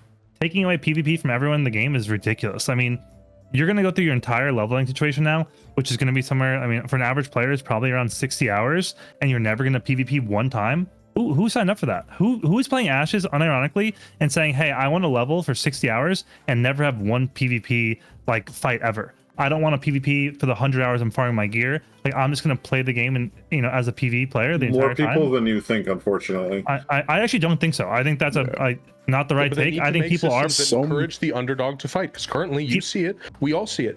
If a group is poised to lose a fight, they don't want to fight. They don't have a fighting chance. If you give them mechanics that gives them a fighting chance in situations where they wouldn't, I don't think that's the answer. I think the answer is nerf the classes that are broken or deal with them in a certain way. Fun because the system is bad, right? You're just saying, hey, let's make. You play bard, of course you feel this way. Well, the whole point is, but I agree that the issue, but the end game issue is not PvP. Let him answer his question. You guys will open chat in a second. The end game issue is not PvP. The issue realistically here is, you know, some classes are broken, whatever it is. It's a bad change, terrible change. I'm not willing to give any, you know, negotiation of you shouldn't be given a damage buff. Like, you have the opener. If I CC you, I am now flagged. You can have the opener on me freely. You can do a massive damage person to me. That's a big enough advantage. And I'll end my answer there because Norman's going to keep interrupting anyway. So I'm sorry. The floor is open. Go for it, you guys. So I would say there is one thing that I don't like about CCing non-combatants. And it's not the whole, oh, well, if you want to fight back or whatever. It's breaking the CC. Right now, some classes have one CC break or none. So to me, that's the thing that I don't like. What class has none? Every class has a CC break. Every class? So they have one. Yeah, every class has one. But it does matter within that 1v1 if you force it out, yes. No, and the mage is tied to blink, which needs to change. The mage is tied to blink. Rogue has Expeditiously. 2 trinkets. Like half of the classes don't work in the system. I do think that there's an angle, and I'm sorry for interrupting you, Tim. I do think that there's an angle where it can make sense to just leave it in, but let the people that are currently punished by it, like we're in a test, right? Clearly there was a lot of people that were upset by you could just literally, and I would go around and do this. I'm part of the problem. Anytime that I saw someone walking around on a mount, I don't care who they were, what they were doing. They weren't in my guild. I mesmerized them for 10 seconds. They were smelling the roses. They were appreciating the journey. And I literally said that in Say Chat. I would walk by and be like, it's not about the destination. And you probably shouldn't be able to do that. That's probably not a good thing. Or they should carry a punishment with it, like me taking additional damage from them if they want to turn around and punch me in the face for being a nitwit to them. There should be it's a yappy kid starts talking shit to you at the bar, Tim. You gonna punch him in the face? The incentive should allow you in the game to do the fun thing, which is to punch the guy in the face. Bring back bullying. Need to align bullying. Yeah, I think the bigger issue there is that a bard should not be able to walk around and CC someone for 10 seconds, which should be one of their main abilities, and then turn around and one-shot that player, or heal through all their damage, or run away across map from them. The bard is completely broken. Like, they need to do something about the bard. It's great. I love it playing mad support. About a guy with a tomato and a fiddle. I love that. It's a great support. That's great. It should not be able to beat a DPS class in a 1v1. Like, a bard should not do more damage than a mage. It's like a druid. It's like a hybrid though. It heals. Okay, but the druid does not do more damage than a mage. I think bard should be able to. I think bards aren't, because they have more. It's more than just a DPS. It's DPS heals CCs combined. Bard does not do more if the bard wants to do damage, it shouldn't be able to heal the way it does, and it shouldn't be able to CC the way it does. It needs to pick and choose. Or the other classes need to be brought up to it, and everything can be fun at the same time, and everything can have these fun, crazy interactions where bard is grabbing people across the map. Let mage zoom out to 500 yards and start throwing meteors and drawing lines in the dirt and making giant fucking magma walls come up and shit. Make it cooler. Don't make it less cool. Make it more fun, not less fun. We need to bring the older classes up to the level of where Bard and Rogue are at. And then support the craziness with systems that make sense and that govern, hey, you got this crazy fucking Yasuo-ass rogue that's teleporting around and shit. He's fucking with me. Give me an advantage against the son of a bitch. He's harassing me. I'm a dad. The issue I'm is running my caravan. balance. Give me a 50% buff to kick Tango Mo's ass or Timolop's ass. Whoever the fuck is killing my caravan. Right? I deserve a fighting chance. I have a family. I have 2 kids. In this hypothetical. I'm trying to feed these kids. In this hypothetical, I'm trying to feed my family, yes. And I need to get that caravan from Jova to... Caravan riding should be like dragon riding. It should wagon riding. It needs to have like chart. You need to be interactive. There needs to be boosts. It needs to be fast. People are... I love the idea that Yellow only PvP is to help pay for his kids to help feed them. That's his PvP. Yeah, he's just doing this to help his family.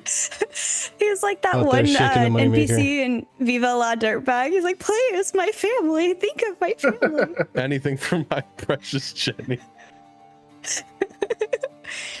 But I would say I totally agree, Yellow. I feel like we need to, we need to wait to see what happens like with the balance work through, but I want everyone to bring the classes up to the level of what I think Bard and Rogue are at, which are a great position. Like Bucky really cooked with what he did on those classes. They feel great to play. They feel like they have a designated cooldown on conflict. Bucky, if you are watching, please throw the cooldown on all teams. Yeah, chill. Being so high is cringe, please. Hey. But no, I feel like they have. No, I'm kidding. They have really good class identity, right? They feel like they have a reason to exist in small PvP and big PvP. Like they feel great overall, and I feel like we just need the other classes to be brought up to that level.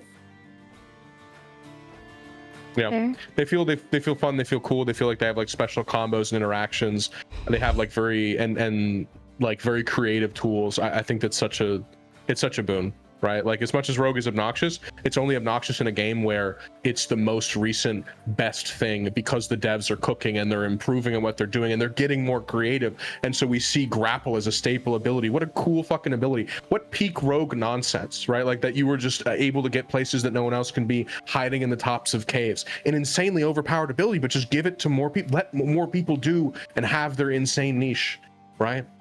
Fair. Except for Summoner, because Summoner sucks, and it should be a monk. Oh my gosh. Summoner's nothing this. Can't wait. Someone should I can't wait to be dusting off bards. Someone should get nothing. Although monk would be a fantastic one. I agree with you on that. I think there should be a few classes that they're missing, but hey. Buff Ranger, agreed. I think there should be a mechanic to allow people to put pressure without specifically the CC. Like, because I think that is an absolutely important part, is right now, because you can't CC the healer as an example, as Helios said, how do you put pressure for a spot? And like, there's people that are super creative and they can find like decent ideas, but for example, the stupid ideas, allow them to like say, hey, I want to contest this area, drop a dual flag and make that little zone a lawless zone for like 2 minutes. Like, give people a way to put pressure, and then if people want to opt out, well, you know, okay, we go, and they go. And if the people want to stay and fight, well, they don't have a choice at that point. Like, I think it's purely the. I don't like people having so many options. How better to do that than by giving them an advantage, by literally holding out your arm and saying, fight me if you dare. I just think, why are we placating so much to this? No, but because we need them in the fucking game. This is crazy. This is they weren't. No one's quitting the game because they lost a resource to somebody. If they're quitting the game, the character sucks. I don't know. Have you seen Bamber talking? I don't know who Bamber is. Oh my gosh. I don't know who this person is. Bamber he's a notorious PvEer who hates any PvP content whatsoever. It's crazy he's playing this game. I don't play Minecraft. I agree. He's probably the one who got his brains into effect. Listen. Bamber is a rage bait agent sent by the CIA to destabilize MMOs so that people can't have fun things. I'm not kidding. He actively makes everything He's so work. good at it. He's so good at it. It's impressive. They have been cooking. They're at the federal. He's so infamous. He gets talked about in the Golden Feather Tavern. Either way, I think there could be some balancing to flagging. I do think that if you want to balance flagging, I mean, that's how I thought you should balance do it before. feels right, Tim. If it feels like shit, then you just change it. You try different things until it fucking works. Well, but I think into the fucking dark. We're going to the dark ages, bro. Let him all PV. I think if you're gonna flag, I think that you should be permanently flagged until you go back to a town, or that the flag should last 10 minutes. I think the 1 minute flagging is really bad, because if people are farming a spot and my group goes over and we start griefing you in Carfin, and we're silencing your healer, we're CCing your healer, we're being like really annoying, and we flag to do it, and then you guys end up wiping, we take your spot and we're like laughing the way, you know, and we're unflagged by the time you get back, that's not very fun. But if we're permanently flagged there and you come back and you're like, okay, now you're flagged and you have mobs on you, we can get we can get our revenge at least. I think there's ways of fixing that. I think, you know, the issue with flagging and PvPing was not so much like people being able to CC you and whatever. It was that I could do something to you and then unflag a minute later. And then you also risked, if you try to PvP me randomly, you know, I might go unflagged and then you get corrupted and lose loot. That was a horrible feeling. I don't know if it's ever happened to anyone. You're like trying to get your revenge. You kill a guy and you go corrupt. That's awful. Kicks out at the last second. Yeah, it's tragic. I'd say at least. No, I agree with you, Mugsy. I'd say at the least too. Like, if you're actively taking damage, your flag should not drop off. Right? There's a couple things I need to do to fix this, but make it more intuitive and less. Yeah. Just like recency changes. Just like the 1 minute timer where you can drop flag in the middle of like a fight where someone's attacking you is not a good. It's really only Bard and Kark that can do that. Let's keep it a buck. It's actually just only those two classes that can really run away like that and stay alive. I guess targetable. I mean, tank can dash away every too. class can do it now that you can just mount up and walk away from everyone. That is a cooked change. By the way, mount being instant is really bad. Mount instant? Yeah, mount is instant. Not even a half second, bro? Nope. Instantaneous. Nope. Instant. And it really goes L. for you. Big L. What the hell is that? Okay, I got a spicy take.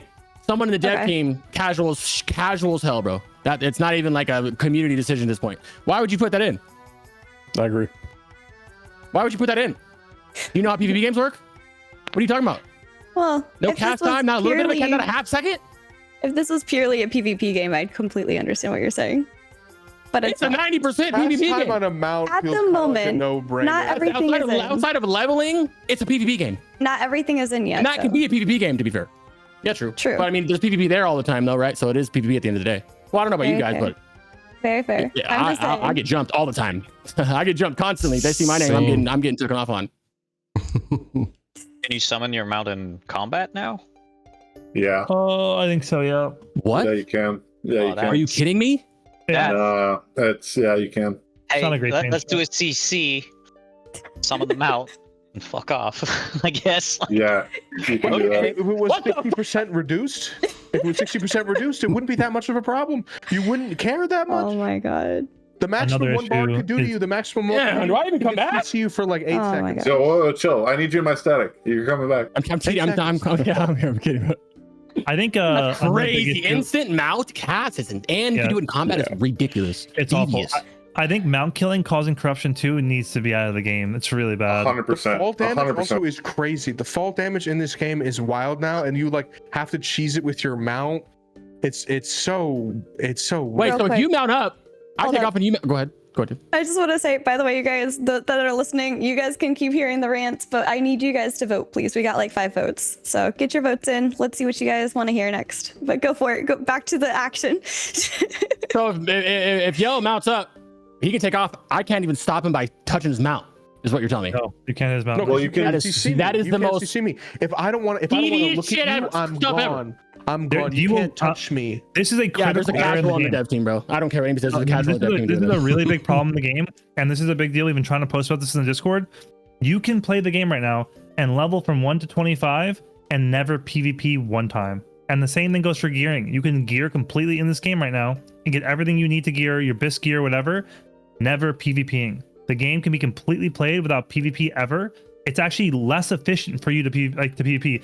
It actually, if you're trying to play meta and you're trying to be as efficient as you want to be, PvPing is actually worse for you right now. It's really, really bad. The game is in a bad place to PvP right now. It's very, very bad.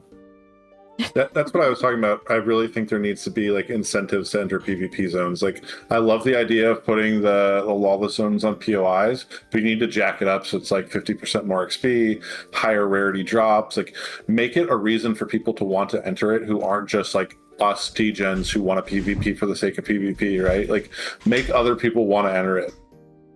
Like Yeah. let only right now, like we've seen on a recent pass that they're like having less and less things drop from these environments. If you want to remove all drops from level 25 areas, unless they're entered into a lawless POI, and then when you go into when it's lawless, it's like, hey, the PvPers are doing their end game shit in PvP.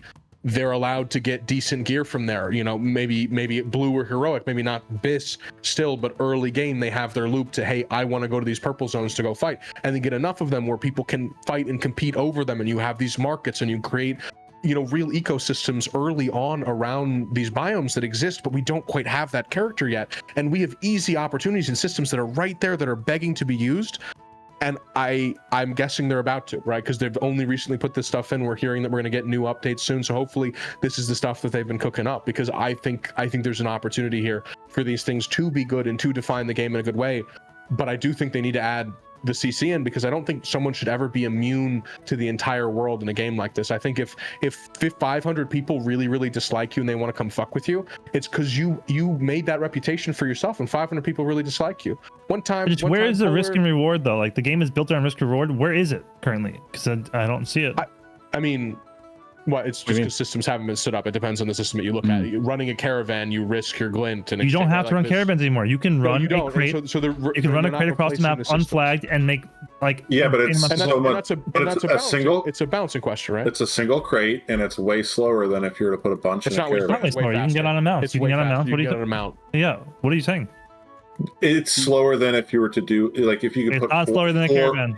But it's there's faster, less it's faster than overall. the fastest caravan in the game right now. Yes, but you can only do one at a time. Is what I'm saying. Like, there's a trade-off. But you can do it with zero risk. But you do it with zero Yes, risk. You can literally do it endlessly. You can do it really fast. It's With not no that guild, least- nothing. Sure. You want to do a caravan run, you need to go with a guild. You need to The set math this is whole thing bad. up. You can do like 2 or 3 a day. I can run 25 crates a day now on the fastest mount and make 10 times the gold without ever flagging. That is currently how the game works right now. Just so Bot everyone farmers understands are this. literally just going to spam the economy is instantly ruined day one, because people are just going to have VMs. The with meta of the zillion game right accounts in now this game is and to just get spam crates. You get a crate, you throw on your back, you get on the fast mount in the game, you run across the map. You can do it completely AFK.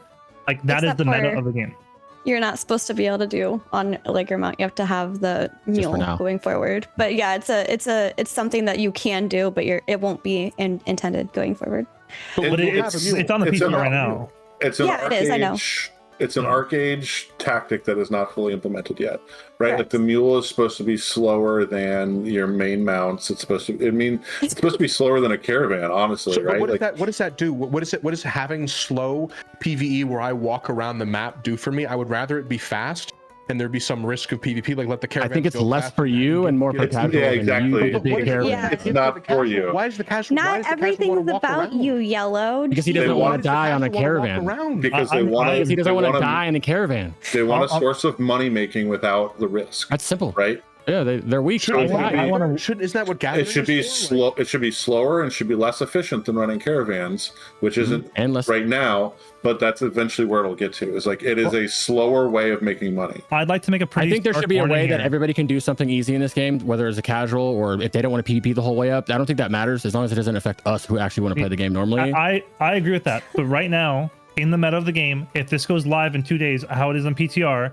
The meta will be to run caravans AFK across the map, and that's how you get the most gold. And like Yellow just said, that's extremely bottable. It's very cheatable. You can write a simple script yourself doing it with auto hotkey or something. It's really, really bad for the game. And I'm warning you right now, if this goes through, the game will literally be, the gold will be inflated in the first week. You will see everyone with like hundreds of gold. It'll be very bad. And this is why I'm calling for a delay on phase 3. I don't think that's ready to go. And I think it's really important the economy doesn't get trashed instantly. Like, what's the point of testing this if the economy is destroyed instantly? I think, I don't know, hopefully a dev is watching this because, you know, I try to make posts about it, but this is really, really bad and it will crush P3 instantly. People should be concerned. They could just remove the crate system for a little bit till they figure it out. That's the issue. I don't think they want to. I don't think they want to move backwards in that way, and I think mostly it's an issue of efficiency, right? Because like it just has to be, the crate has to feel like way worse. It has to be like the math that I would do if I'm coming out like as a WoW player, because I know a lot of people from Ashes are WoW players. It's like, hey, am I going to go farm Unguro Crater because I'm like an elite PvPer and go get this crazy resource and risk more for it, or am I going to go farm in Dire Maul and kill things for gray drops and then sell it to a vendor? One is probably 1/50th of the other, and if you have that kind of ratio where it's you reward a lot for the risk, and then you'll incentivize people to do it, and they just have to find that balance. And it might be that the phase is just cooked. We've agreed, Tim. Ashes is going to be great in fucking February. I mean, fair. You can go, Chibi. What are you going to say? Thank you. I just want to remind everybody you have like a couple more minutes to get your votes in so that we can get the final questions out to you guys. And I don't remember what else I was going to say, so you can have it back for your 2 minutes. I mean, I made my point. I think they need to do something with the crate system right now, because it is really, really scary what's going to happen to the P3 economy and how much damage can be done in 1 to 2 weeks. Like, it can be a lot of damage very quickly. On top of that, people not being able to PvP or not being able to PvP, but not being incentivized, and it's actually less efficient to PvP, I think is really, really bad for the game. So, direct spies from Fatboy Alliance and the China clique as well talked about having another speed hack for this phase. Obviously, that's like really loose info from like a spy that is sus, but it's there, right? Like they are planning on doing it again. They're not going to stop. Why would they?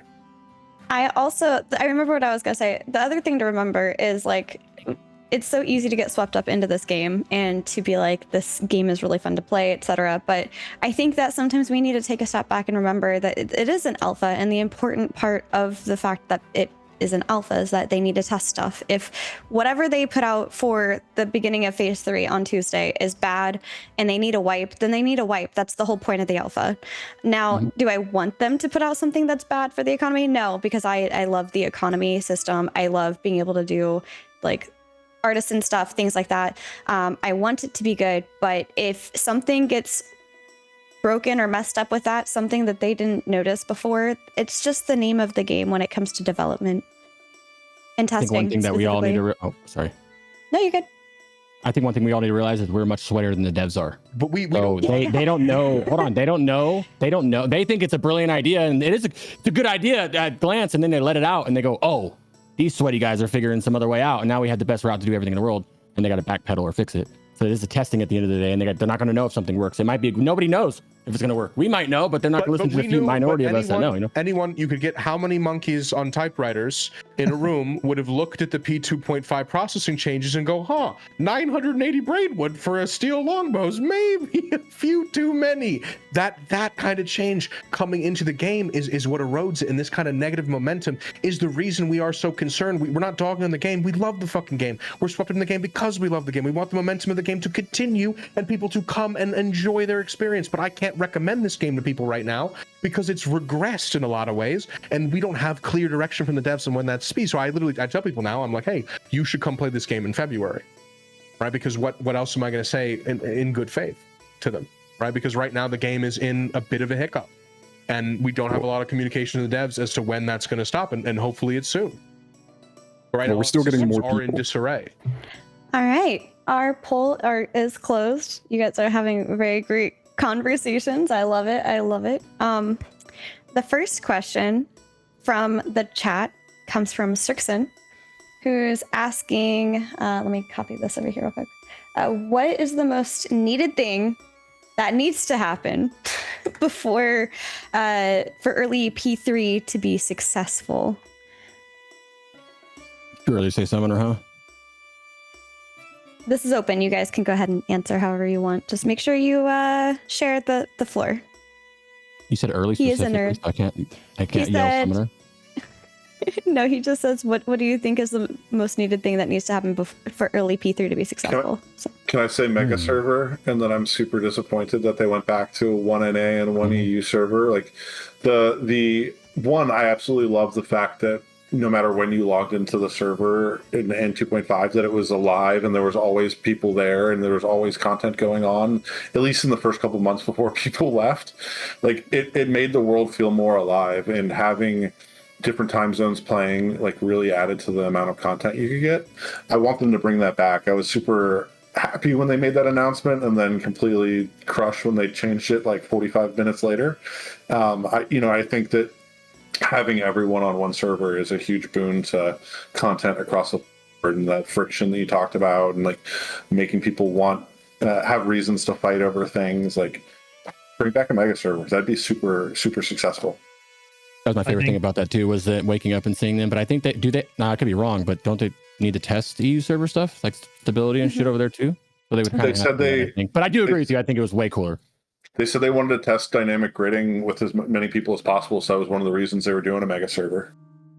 I think today they said today, they literally, I don't know if you missed it today, Kirks, but they said today, hey, we're doing the mega server again. P3 is going to be Shoal, everyone on the same server. Split it, right? And then the EUs were like, today, and then the EUs were like, please, no, my baklava or whatever. And then they didn't want to. Really? No, they were really the PvP guilds. EU didn't want to go. EU didn't want to go out there. The PvP guilds did, like Cartel and Madhouse were cracked about it, but it was like the non-PvP EU guilds were pissed. Oh yeah. People want to play with proper ping and stuff. Yeah, there's sieges were like 4 a.m. too. I thought it was fun, but I thought the plan was they were just with this for that one server, and that was it, and it was splitting. So I kind of like that was the plan. It should be East Continent. East Continent should be Europe. West Continent should be NA, and then that would be so sick. We could have tournaments where we went from EU ping, NA ping, EU ping, NA ping. You'd have like tournaments in the main cities, and you'd have like fucking home games. It would be that'd be so sick. I saw that idea. I think that's amazing. Cinema. I think that'd be amazing. Like invading the other continent. Like that's such a sick idea. I guess something they need to get right early phase. Oh, you go first. Go ahead. Yeah, I was gonna say, to answer Tristan's question, I think the most important thing they can do going into P3 to make it successful is to lock down the economy stuff. Like, and going back to what I said earlier, like people need to feel like their time is being used like efficiently, and it's worth it, right? Like if I go out and I farm braidwood or whatever, or I go out and do a caravan, like that needs to feel worth it. And if there's other ways that people are making gold that are like 20 times more efficient or whatever that I can't do because of it being an exploit or being a cheat or being just like bugged or unfun, whatever that may be, they really have to lock that down, because people like to go out and farm, they like to go out and craft, they like to go out and do all these things, right? And if it's not worth their time to do it, they just won't play the game. And we saw that in 2.5. Crafters were not interested in 2.5 at all, and neither were the economy.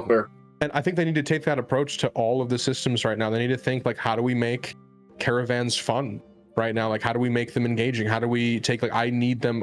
If the one thing that I have for them to make P3 a success is for one other person in the room in Intrepid to be concerned with whether or not a system is fun and whether or not people are going to engage with it. Because we have the Node War system where people don't engage with it because it sucks. Guild Wars that suck. Caravans that kind of suck. Like, let me drift.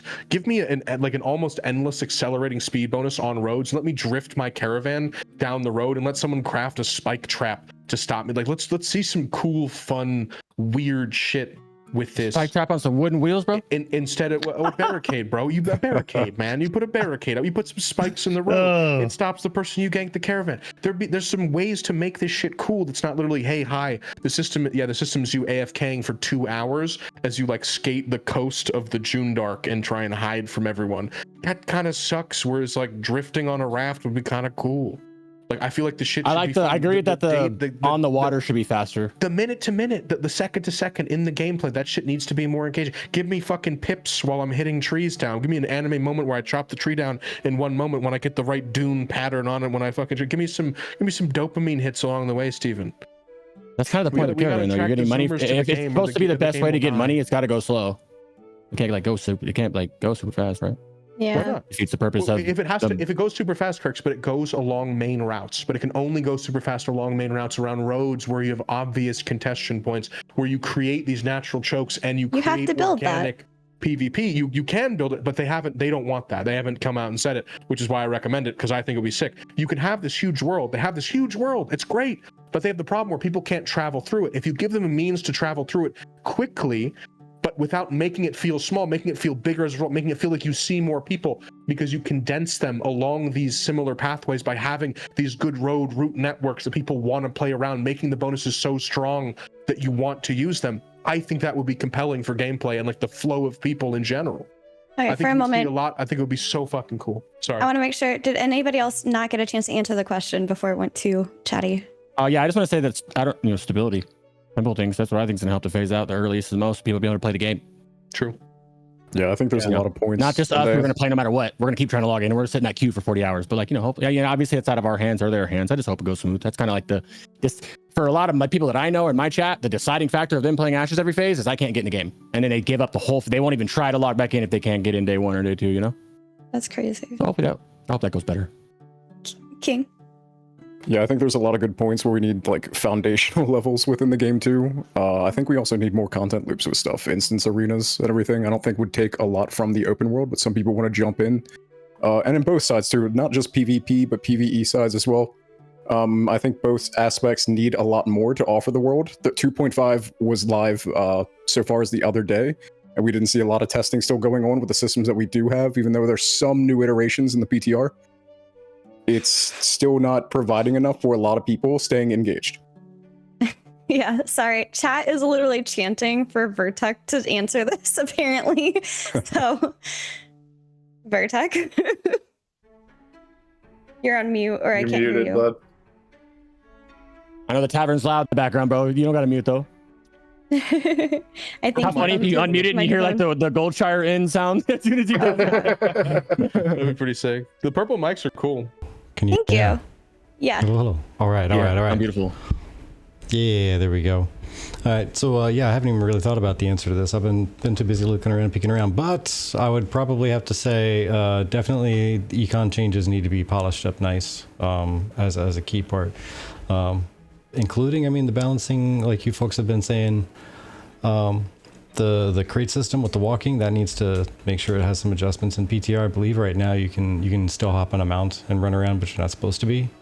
And that would definitely break some stuff. But yeah, that's the biggest thing for me is get the econ stuff working, because nothing's going to make people angrier than econ not functioning right. Absolutely. Just as a whole can break the server and cause a wipe quicker than econ, I should say. Yeah. Very fair. All right. If you guys are, let me know if you're done talking about this, because if you are, we have the next question available. All right.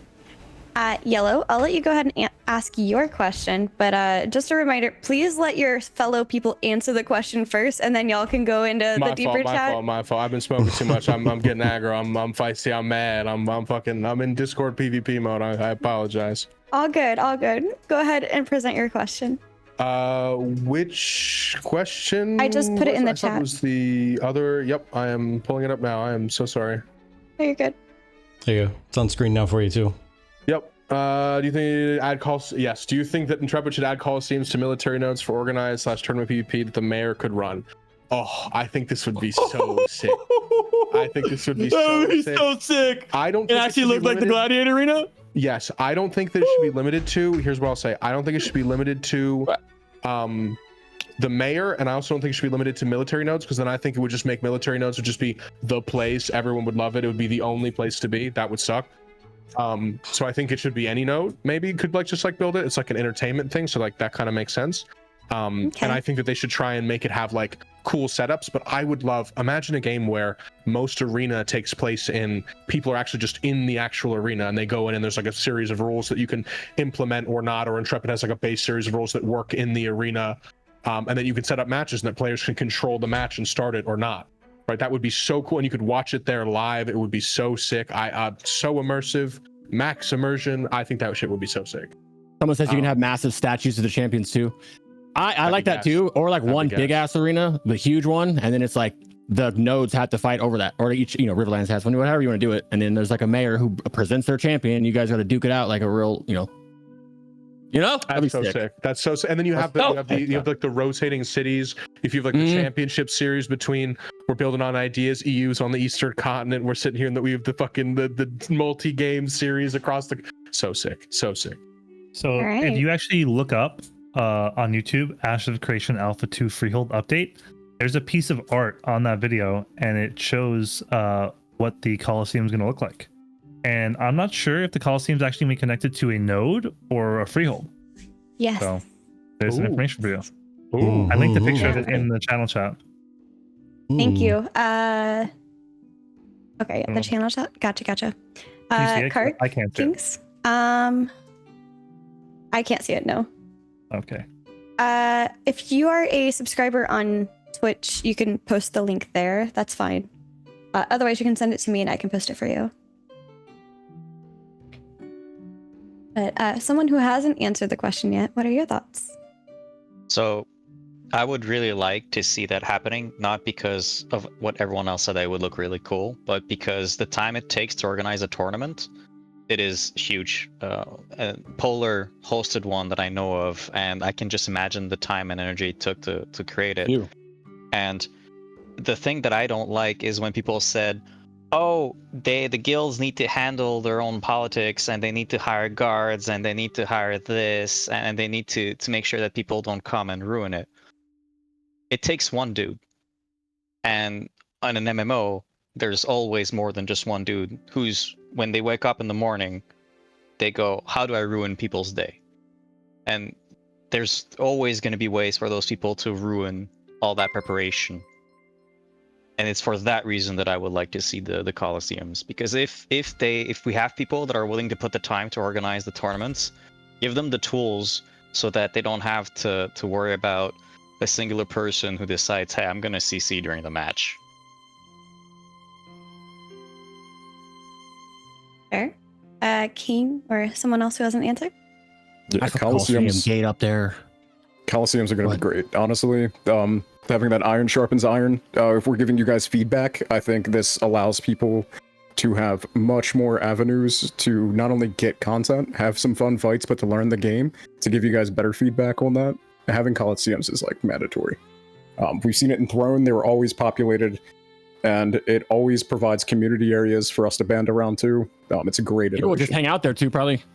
Hang out, watch fights, sit around the ring like the arena in Stranglethorn. Very fair. I want to see not only, I agree with everyone. I think Coliseums are a great idea, but I want to see not only that, but I want to see the intended mechanic for military nodes where the winner of a 1v1 tournament is the one who becomes the mayor.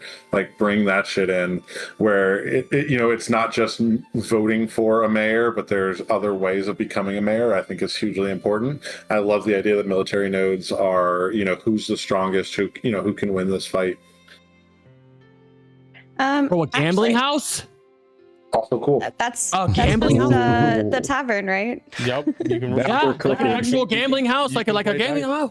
Yeah. You can do whatever. They can make up some cool immersion type games they can come and use their brain for. That's more like Not playing 21 in Ashes, you know. Play Gwent. We're gonna play Gwent in Ashes. Let me see. Honestly, I would love for Freehold in a certain area, like a ZOI, to have access to look at different coliseums and be able to like bet within the Freehold on who's gonna win in that coliseum fight.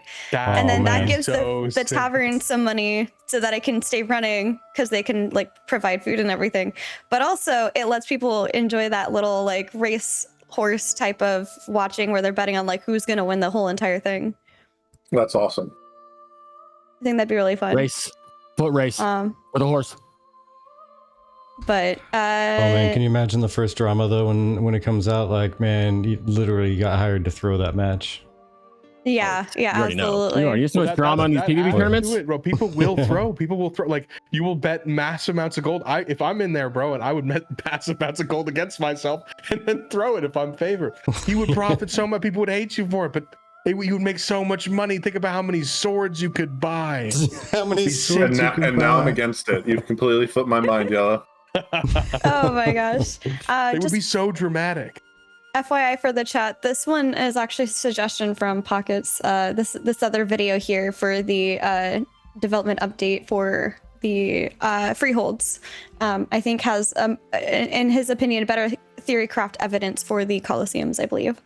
So that's really, really cool. You guys can keep chatting about this if you want, or we have more questions. I have many more questions. All right, for next question. Yeah. Alrighty. Well, this one comes from Tim, and bear with me. It is a paragraph. As he does. Right. Oops. Let me just move this down here, actually, because I can't read Putting that. the first half on the screen. Yes.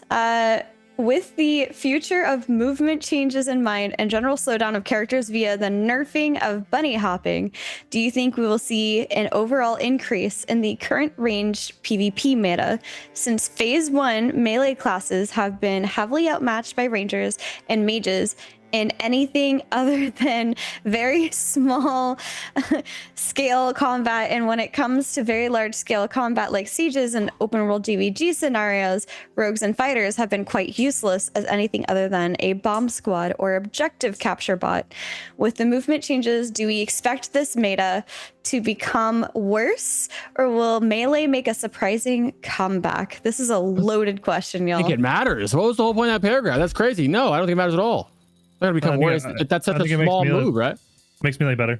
We've already tested this. It makes melee better. It's in the same talk earlier. Question we had earlier is fighters. What are you doing anyway? That's not gonna help. You're not gonna go. Oh, I'm going fighter now for group combat because of the momentum change. It was a small buff to melee because now mages are less likely to people can't roll away from you as they easily could. So melee gets a small buff there. I don't think it changed melee anything. Relied on the rolls to get in a lot of cases. I think after I play both. And after coming off the thing, I feel now untouchable on Bard again because I feel like people can't match my movement because people are so slow now because of the base movement speed on our abilities. And I feel like that wasn't accounted for. We're seeing the exact opposite. I don't know. I used to have as a tank, I used to have to like jump roll into engagements a lot of time to get melee range. Like that amount of movement was huge. If I didn't want to blow my dash to get in, like sometimes I like either one. I either want to save my dash to come in or to get out, or I want to use my dodge roll to get in or to get out. Like you have to. It's a trade off of those two things. Like I really feel like, especially when I'm fighting 1v1 like tank v bard, I cannot stay in range to use any of my melee skills, and I'm just getting ranged out. It hurt. I don't know. It hurts a lot as a melee. It's a different resource on tank. But we were just talking about range being bad, right? Sorry, say that again. I said we're talking about range being bad earlier, right? Ranger being bad. Ranger OP. Ranger OP. If a melee can get in range. If a melee can get in range, they do tons of damage and easily win. But if you can control the distance in a fight, then range, like Bard v tank 1v1s an hour, like really interesting fights.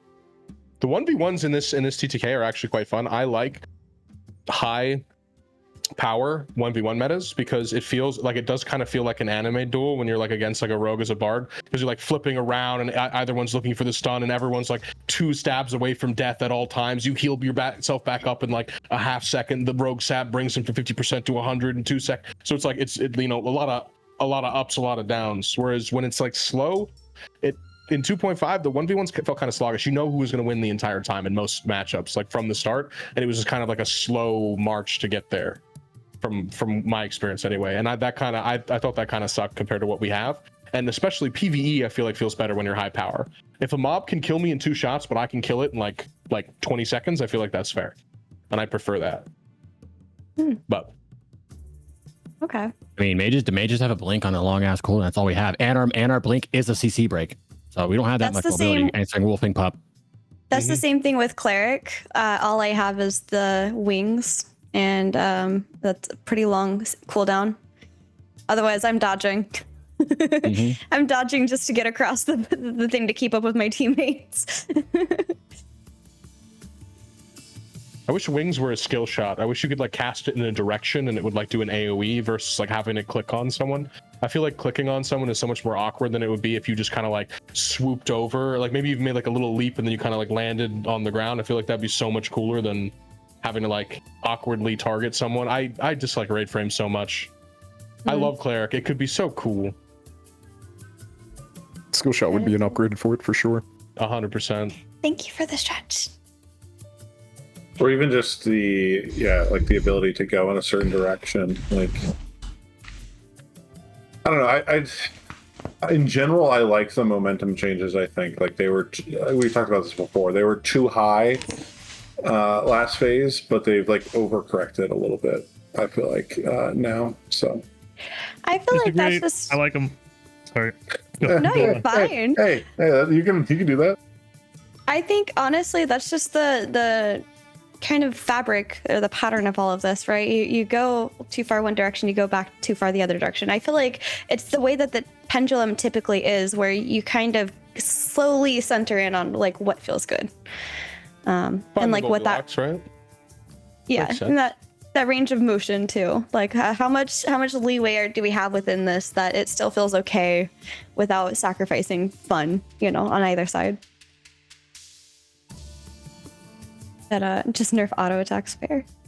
I think the most part of the momentum stuff is just the awkwardness of it that you feel now. I think that I actually think it's such a good change, and I was a hater of it initially too, but I think the slower stuff is good. I think the only problems is like when you roll and it feels like you're being stopped in the middle of the air. It's some issue translating your movement or like syncing it with the server. I'm not sure what it is, but that is the only thing that like feels like objectively bad. Everything else I think is fine.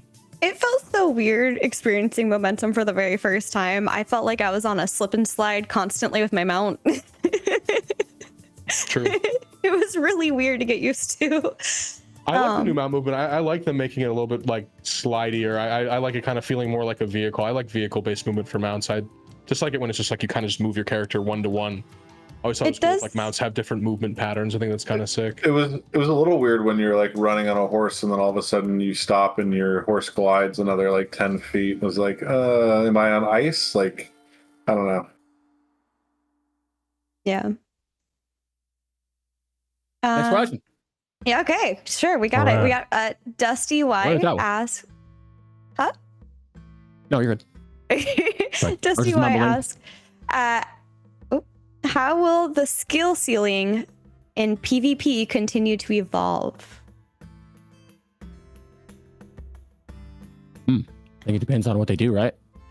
I mean, I think TMugsy said it earlier, is like, hey, PvP is not actually that hard in this game right now, right? Like, I in generally agree with that. We're gonna get right, like, oh, hot take, it won't. I think like with the introduction of secondary classes, like the ability to pick different types of abilities and like morph the abilities you have in different ways, I think it's going to drastically change how we approach combat, and having so many options in that is going to change how people, like, you don't ever know what class someone is just by looking at them with 64 classes. I think it's going to make it really, really interesting in the future with all the different variations on the abilities in combat. Realistically, Summoner will change everything. So I'm kind of trolling when I say that. Summoner will change the entire meta. It'll change how everything operates. They might take over the role of main healer. They might take over the role of main tank. They might be the best DPS. When Summoner comes out, the game will drastically change, especially because of how it can operate in 3 different roles. I mean, it changed drastically when Rogue came out, let alone, right? Like, every new class is going to change drastically. It didn't change much when Rogue came out. No, It kind of not just really. changed like small scale stuff, and it didn't even really change it that substantially. Whereas Summoner, with the abilities that it kind of has listed, should substantially change everything. I think It'll be the overhauled. game's not complicated or cooked though. Like there's a dodge in this game, there's sprint in this game. Most of you don't have sprint bound, and you're calling the game not complicated. The people who think the game's not complicated run around with 8 mages and all say blinking, lightning strike that guy, and then the guy dies. The game's plenty complicated. I don't think this game. Rogue changed the fight itself as much. I think Rogue changed the entrance into fights and the ability to scout out your opponents. Whereas if you didn't have a flying mount before, it was really hard to know where your opponents were and to scout them out and to get good angles into a fight on them. Which, when you have a rogue or a couple rogues, you can engage in meaningful ways in a new way that didn't exist prior to them being in the game. I mean, the skill cap of this game is stamina management and also proc management, but you can't even see half your buffs on your character, so they kind of just take that away from you, right? Because there's so many procs you get from your weapon combos and stuff, and the UI almost makes it impossible. So they have to, I mean, if any dev is listening, please fix the UI so you can see your procs and buffs on your character. You can only see like up to 10, and if you have a bard in your party, kind of eliminates half of them right there. Yeah. You know, there'll be skill expression as they update the game. Summoner comes out, they fix the UI, secondaries come in, the game will get very complicated very quickly in a good way, and people will really enjoy that. Yeah. Is there anybody who hasn't answered this question yet that wants to? Well, I would say the skill cap might increase a little bit when the multi-class come in, like the archetype come in, because the abilities are supposed to change. So for example, a tank, the walls are gonna be different if they class into something else. Knowing that will be like, okay, this tank will be able to do this to me. So the skill cap will increase in that fashion. However, I hope that it doesn't become similar to what World of Warcraft was, which is, okay, I'm keeping this specific ability until the other has used this other ability to counter it, because that gets dull real quick. Very fair. Yep. Honestly, a lot of those flavor changes and style changes with the secondary archetype, I think, are going to add a little bit more complexity to some things. It might be like, it may make it less strong because of whatever, but it's going to cut down like X amount of frames of being able to be hit because you're going to blink as a fighter to do one of your skills. So you're gonna have a couple iframes in there somewhere, or just invisibility, so somebody can't not invisibility, but you're gonna disappear for a moment while you blink, so people are gonna have a hard time targeting you, but you know where you're blinking to. Yeah, it's gonna add some complexity to it for sure. And people might not appreciate how important that is in this game. Like, so many matchups, at least I play bard, but so many matchups are, I am barely getting off because I can't get off any damage unless I have 2 seconds uninterrupted to get my melody back, turn around and do a finisher. So I'm like barely escaping them. So like, if a fighter, the difference between them actually having to close the gap physically versus appearing behind me is huge. Rogue is crazy because it just teleports behind you. So I think people might underestimate those kinds of changes, but they could be crazy. I'm more excited for the archetype rework though. I want to see Bucky's takes in the other classes. I want to see what Ranger looks like after a rework. I want to see what Tank looks like after a rework. I want to see what Mage looks like with Earth Magic more than I care about what Mage Bard is going to look like. But that's just, I really love these archetypes as is. I think the combat owns, so maybe I'm in the minority there. Like, I love this more than like any other game's combat. It has bad spots, and yes, I play an OP class. But why don't you play Bard? If you don't play Bard, just play Bard. It's free to play Bard. You could just press, you win a character select. 40-man Bard raids, bring them in. Exactly. Would that be bad? Would you be mad about a 40-man? I wouldn't be mad. Dude, I think it would slap. I think it would 100% slap. I think that's the problem, though. You have 15 gambits for every exactly. thorn. Like, some guy remake that 40. Remember the 40 shaman, 40 paladins back in the day, or 100 shaman? Oh my god, that'd be so sick. Back in vanilla, do something like that with all bards and like something else. It's gonna be some crazy stuff that can come out for sure. But before we get sparked up into too much additional conversation, definitely want to thank you folks for being here. This has been a great night, great day. Thank you for the afternoon crew. You guys were great. Evening crew was great. Thank you for all the PvP ads, like the little commercials you folks made. They're all fantastic. Loved watching them. Thank you so much. We are about the end time here, so we don't keep people too late. This has been a very long day thus far. But, yes, for us at least. Yeah, for us at least. And those of you in chat that have stuck with us between 2 sessions of PvP chat, we appreciate you. Session 1, part 1, I just linked that in the chat. You can also find that on our YouTube. They're also linked in the description to each other, so feel free to look at that. But Vertex, shall we go into the guest closing and then our own closing? Yipper. All what right, do you guys have? Anything that you want? If you have something to plug, someone to plug, an event to plug, drop it in chat, talk about it. We'll go what? What do you think, GB? Alphabetical? Reverse alphabetical? Reverse Random? alphabetical, because we started alphabetical. So I think yellow. Oh, nice. Discord DG/Aura Guild. I'm putting it in the Twitch chat. It's also here. People, oops, not that one. This one. People can see all of the links there. True. Yeah, come join. We really like PvP. We really like small scale stuff, especially. We're always participating in the tournaments. Always want to put more tournament teams out there. We just have a good time. Ash is a lot of fun. Even in the downtime, there's good content to be made if a few people who enjoy the game. So we do. If you're interested in that, apply. Very fair. Add more lawless zones. Add Mario Kart caravans. Oh, cleric skill shots, please. No raid frames. Mugsy? Yeah, if you're interested in joining Polar, we have a super long history in MMOs, multiple NA First and WoW and stuff like that. We have a huge, thing you can see in our Discord or our website. I'll link it in the chat. It's discord.gg/polarguild or polarguild.org. And we like to do the big scale stuff, the large scale stuff, anything like the pinnacle stuff of the game we're going to be doing. So big sieges, castle sieges, world bosses, that's the kind of stuff we do, and we love that. We also get down with the small scale too. We just try to get involved with everything. We love PvP, hardcore, mental. So apply, check it out. We have tons of YouTube videos too if you want to check out my YouTube channel at TMugsy. You can see a lot of Ash's gameplay. And there's the link in the chat. Thank you. I was like, I don't see it. There you go. All right. We are going to King. So we're talking a bit about Axiom. No matter what your flavor is, if you do PvE, PvP, we've got places for everybody, our artisans, our PvP addicts, whether you like spreadsheets. Always having groups of people, having a blast in all of it. North America, 18 and up. And non-toxic guild. We've got a lot of professionals in there having a good time, and we will be here for launch. So if you guys are interested in that, I'll put the link down in the chat right now. Perfect. And Helios? Yeah, I just want to shout out Delirium. I put it in there, discord.gg/deliriumaoc. Trying to create an environment that is competitive in PvP without being toxic and assholes like some of the other people out there. So we are, a welcoming and loving guild that will also smash you in PvP. So, a little bit of best of both worlds there. I would say they were good enough to make me want to stop making my own guild and merging with them. So that's got to be worth something, right? Very fair. We have Crix.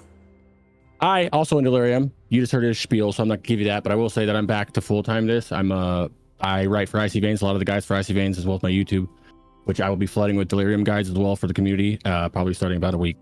So keep it out, which I'll link in a second. It'll be the best guides on Ashes found there, and only there. And we have Kark, who is our GS and friend PVX role player. Yeah. So if you're looking for a PvX guild, Grey Sentinels might be your home. We are currently hiring some key lead positions. So if you have the experience and you're looking for a place, that might be the place for you.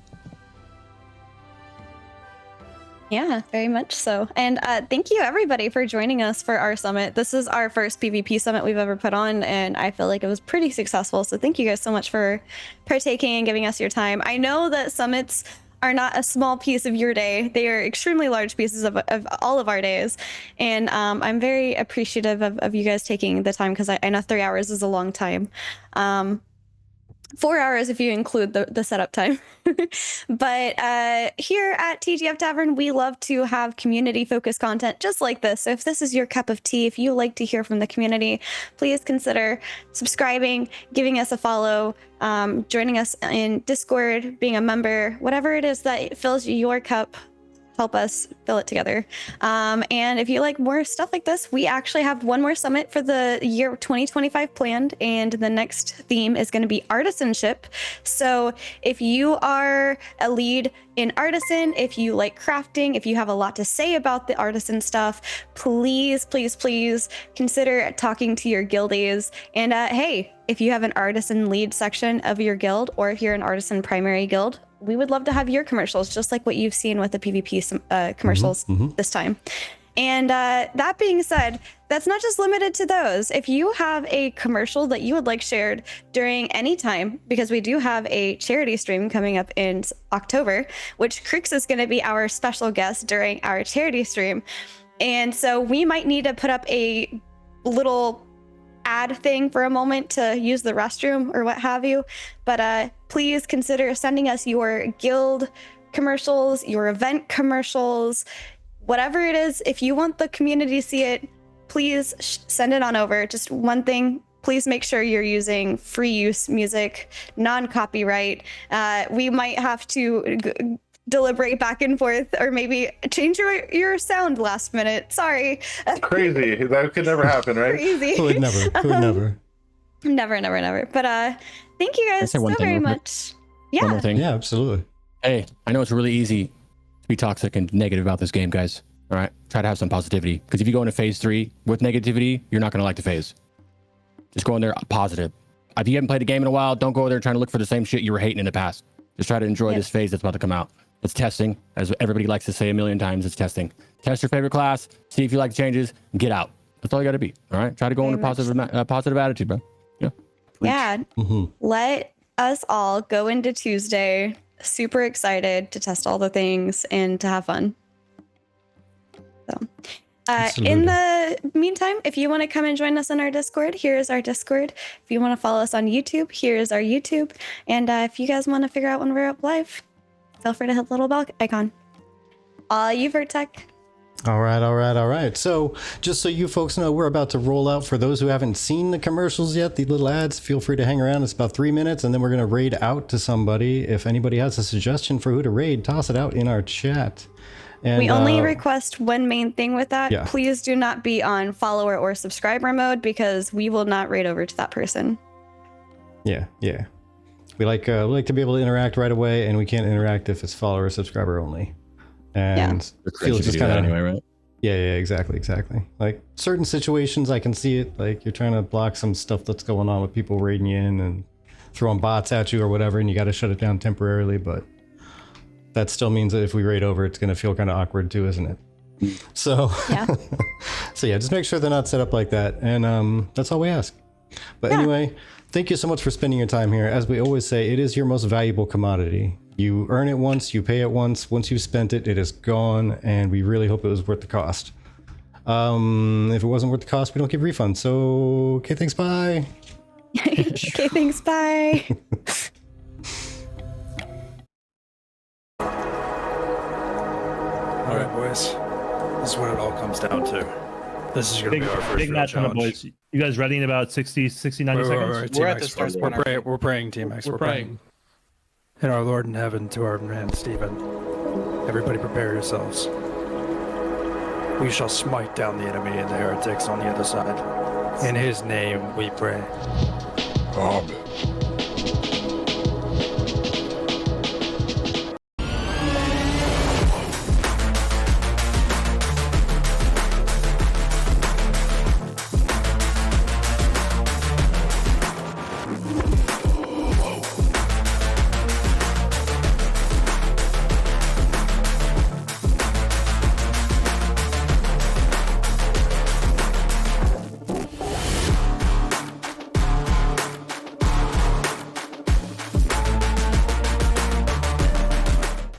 have the EU pumpers, absolute slappers over here. Chocoladen silenced. Chocolate is frozen. Chain lightning shatter. Boom. Shit. Absolutely impeccable. Keep that up, boys. Clean sweep. Lock it in now.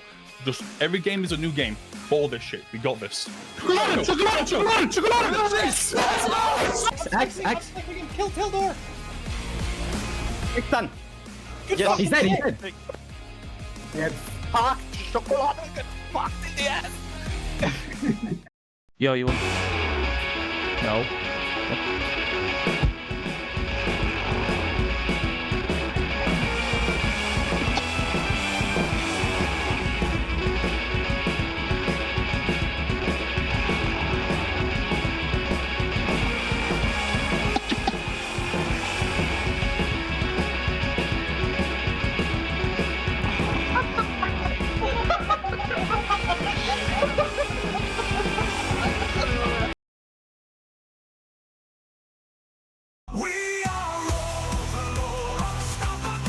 Three, 2, 1. Hard push north now. Overlord's pushing in right now. Keep pushing. We should W key and just finish. Yeah, go. In.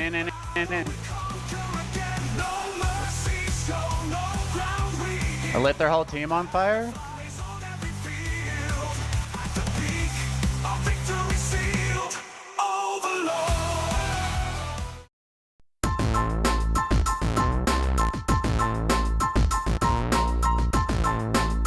This is a disband angle for them.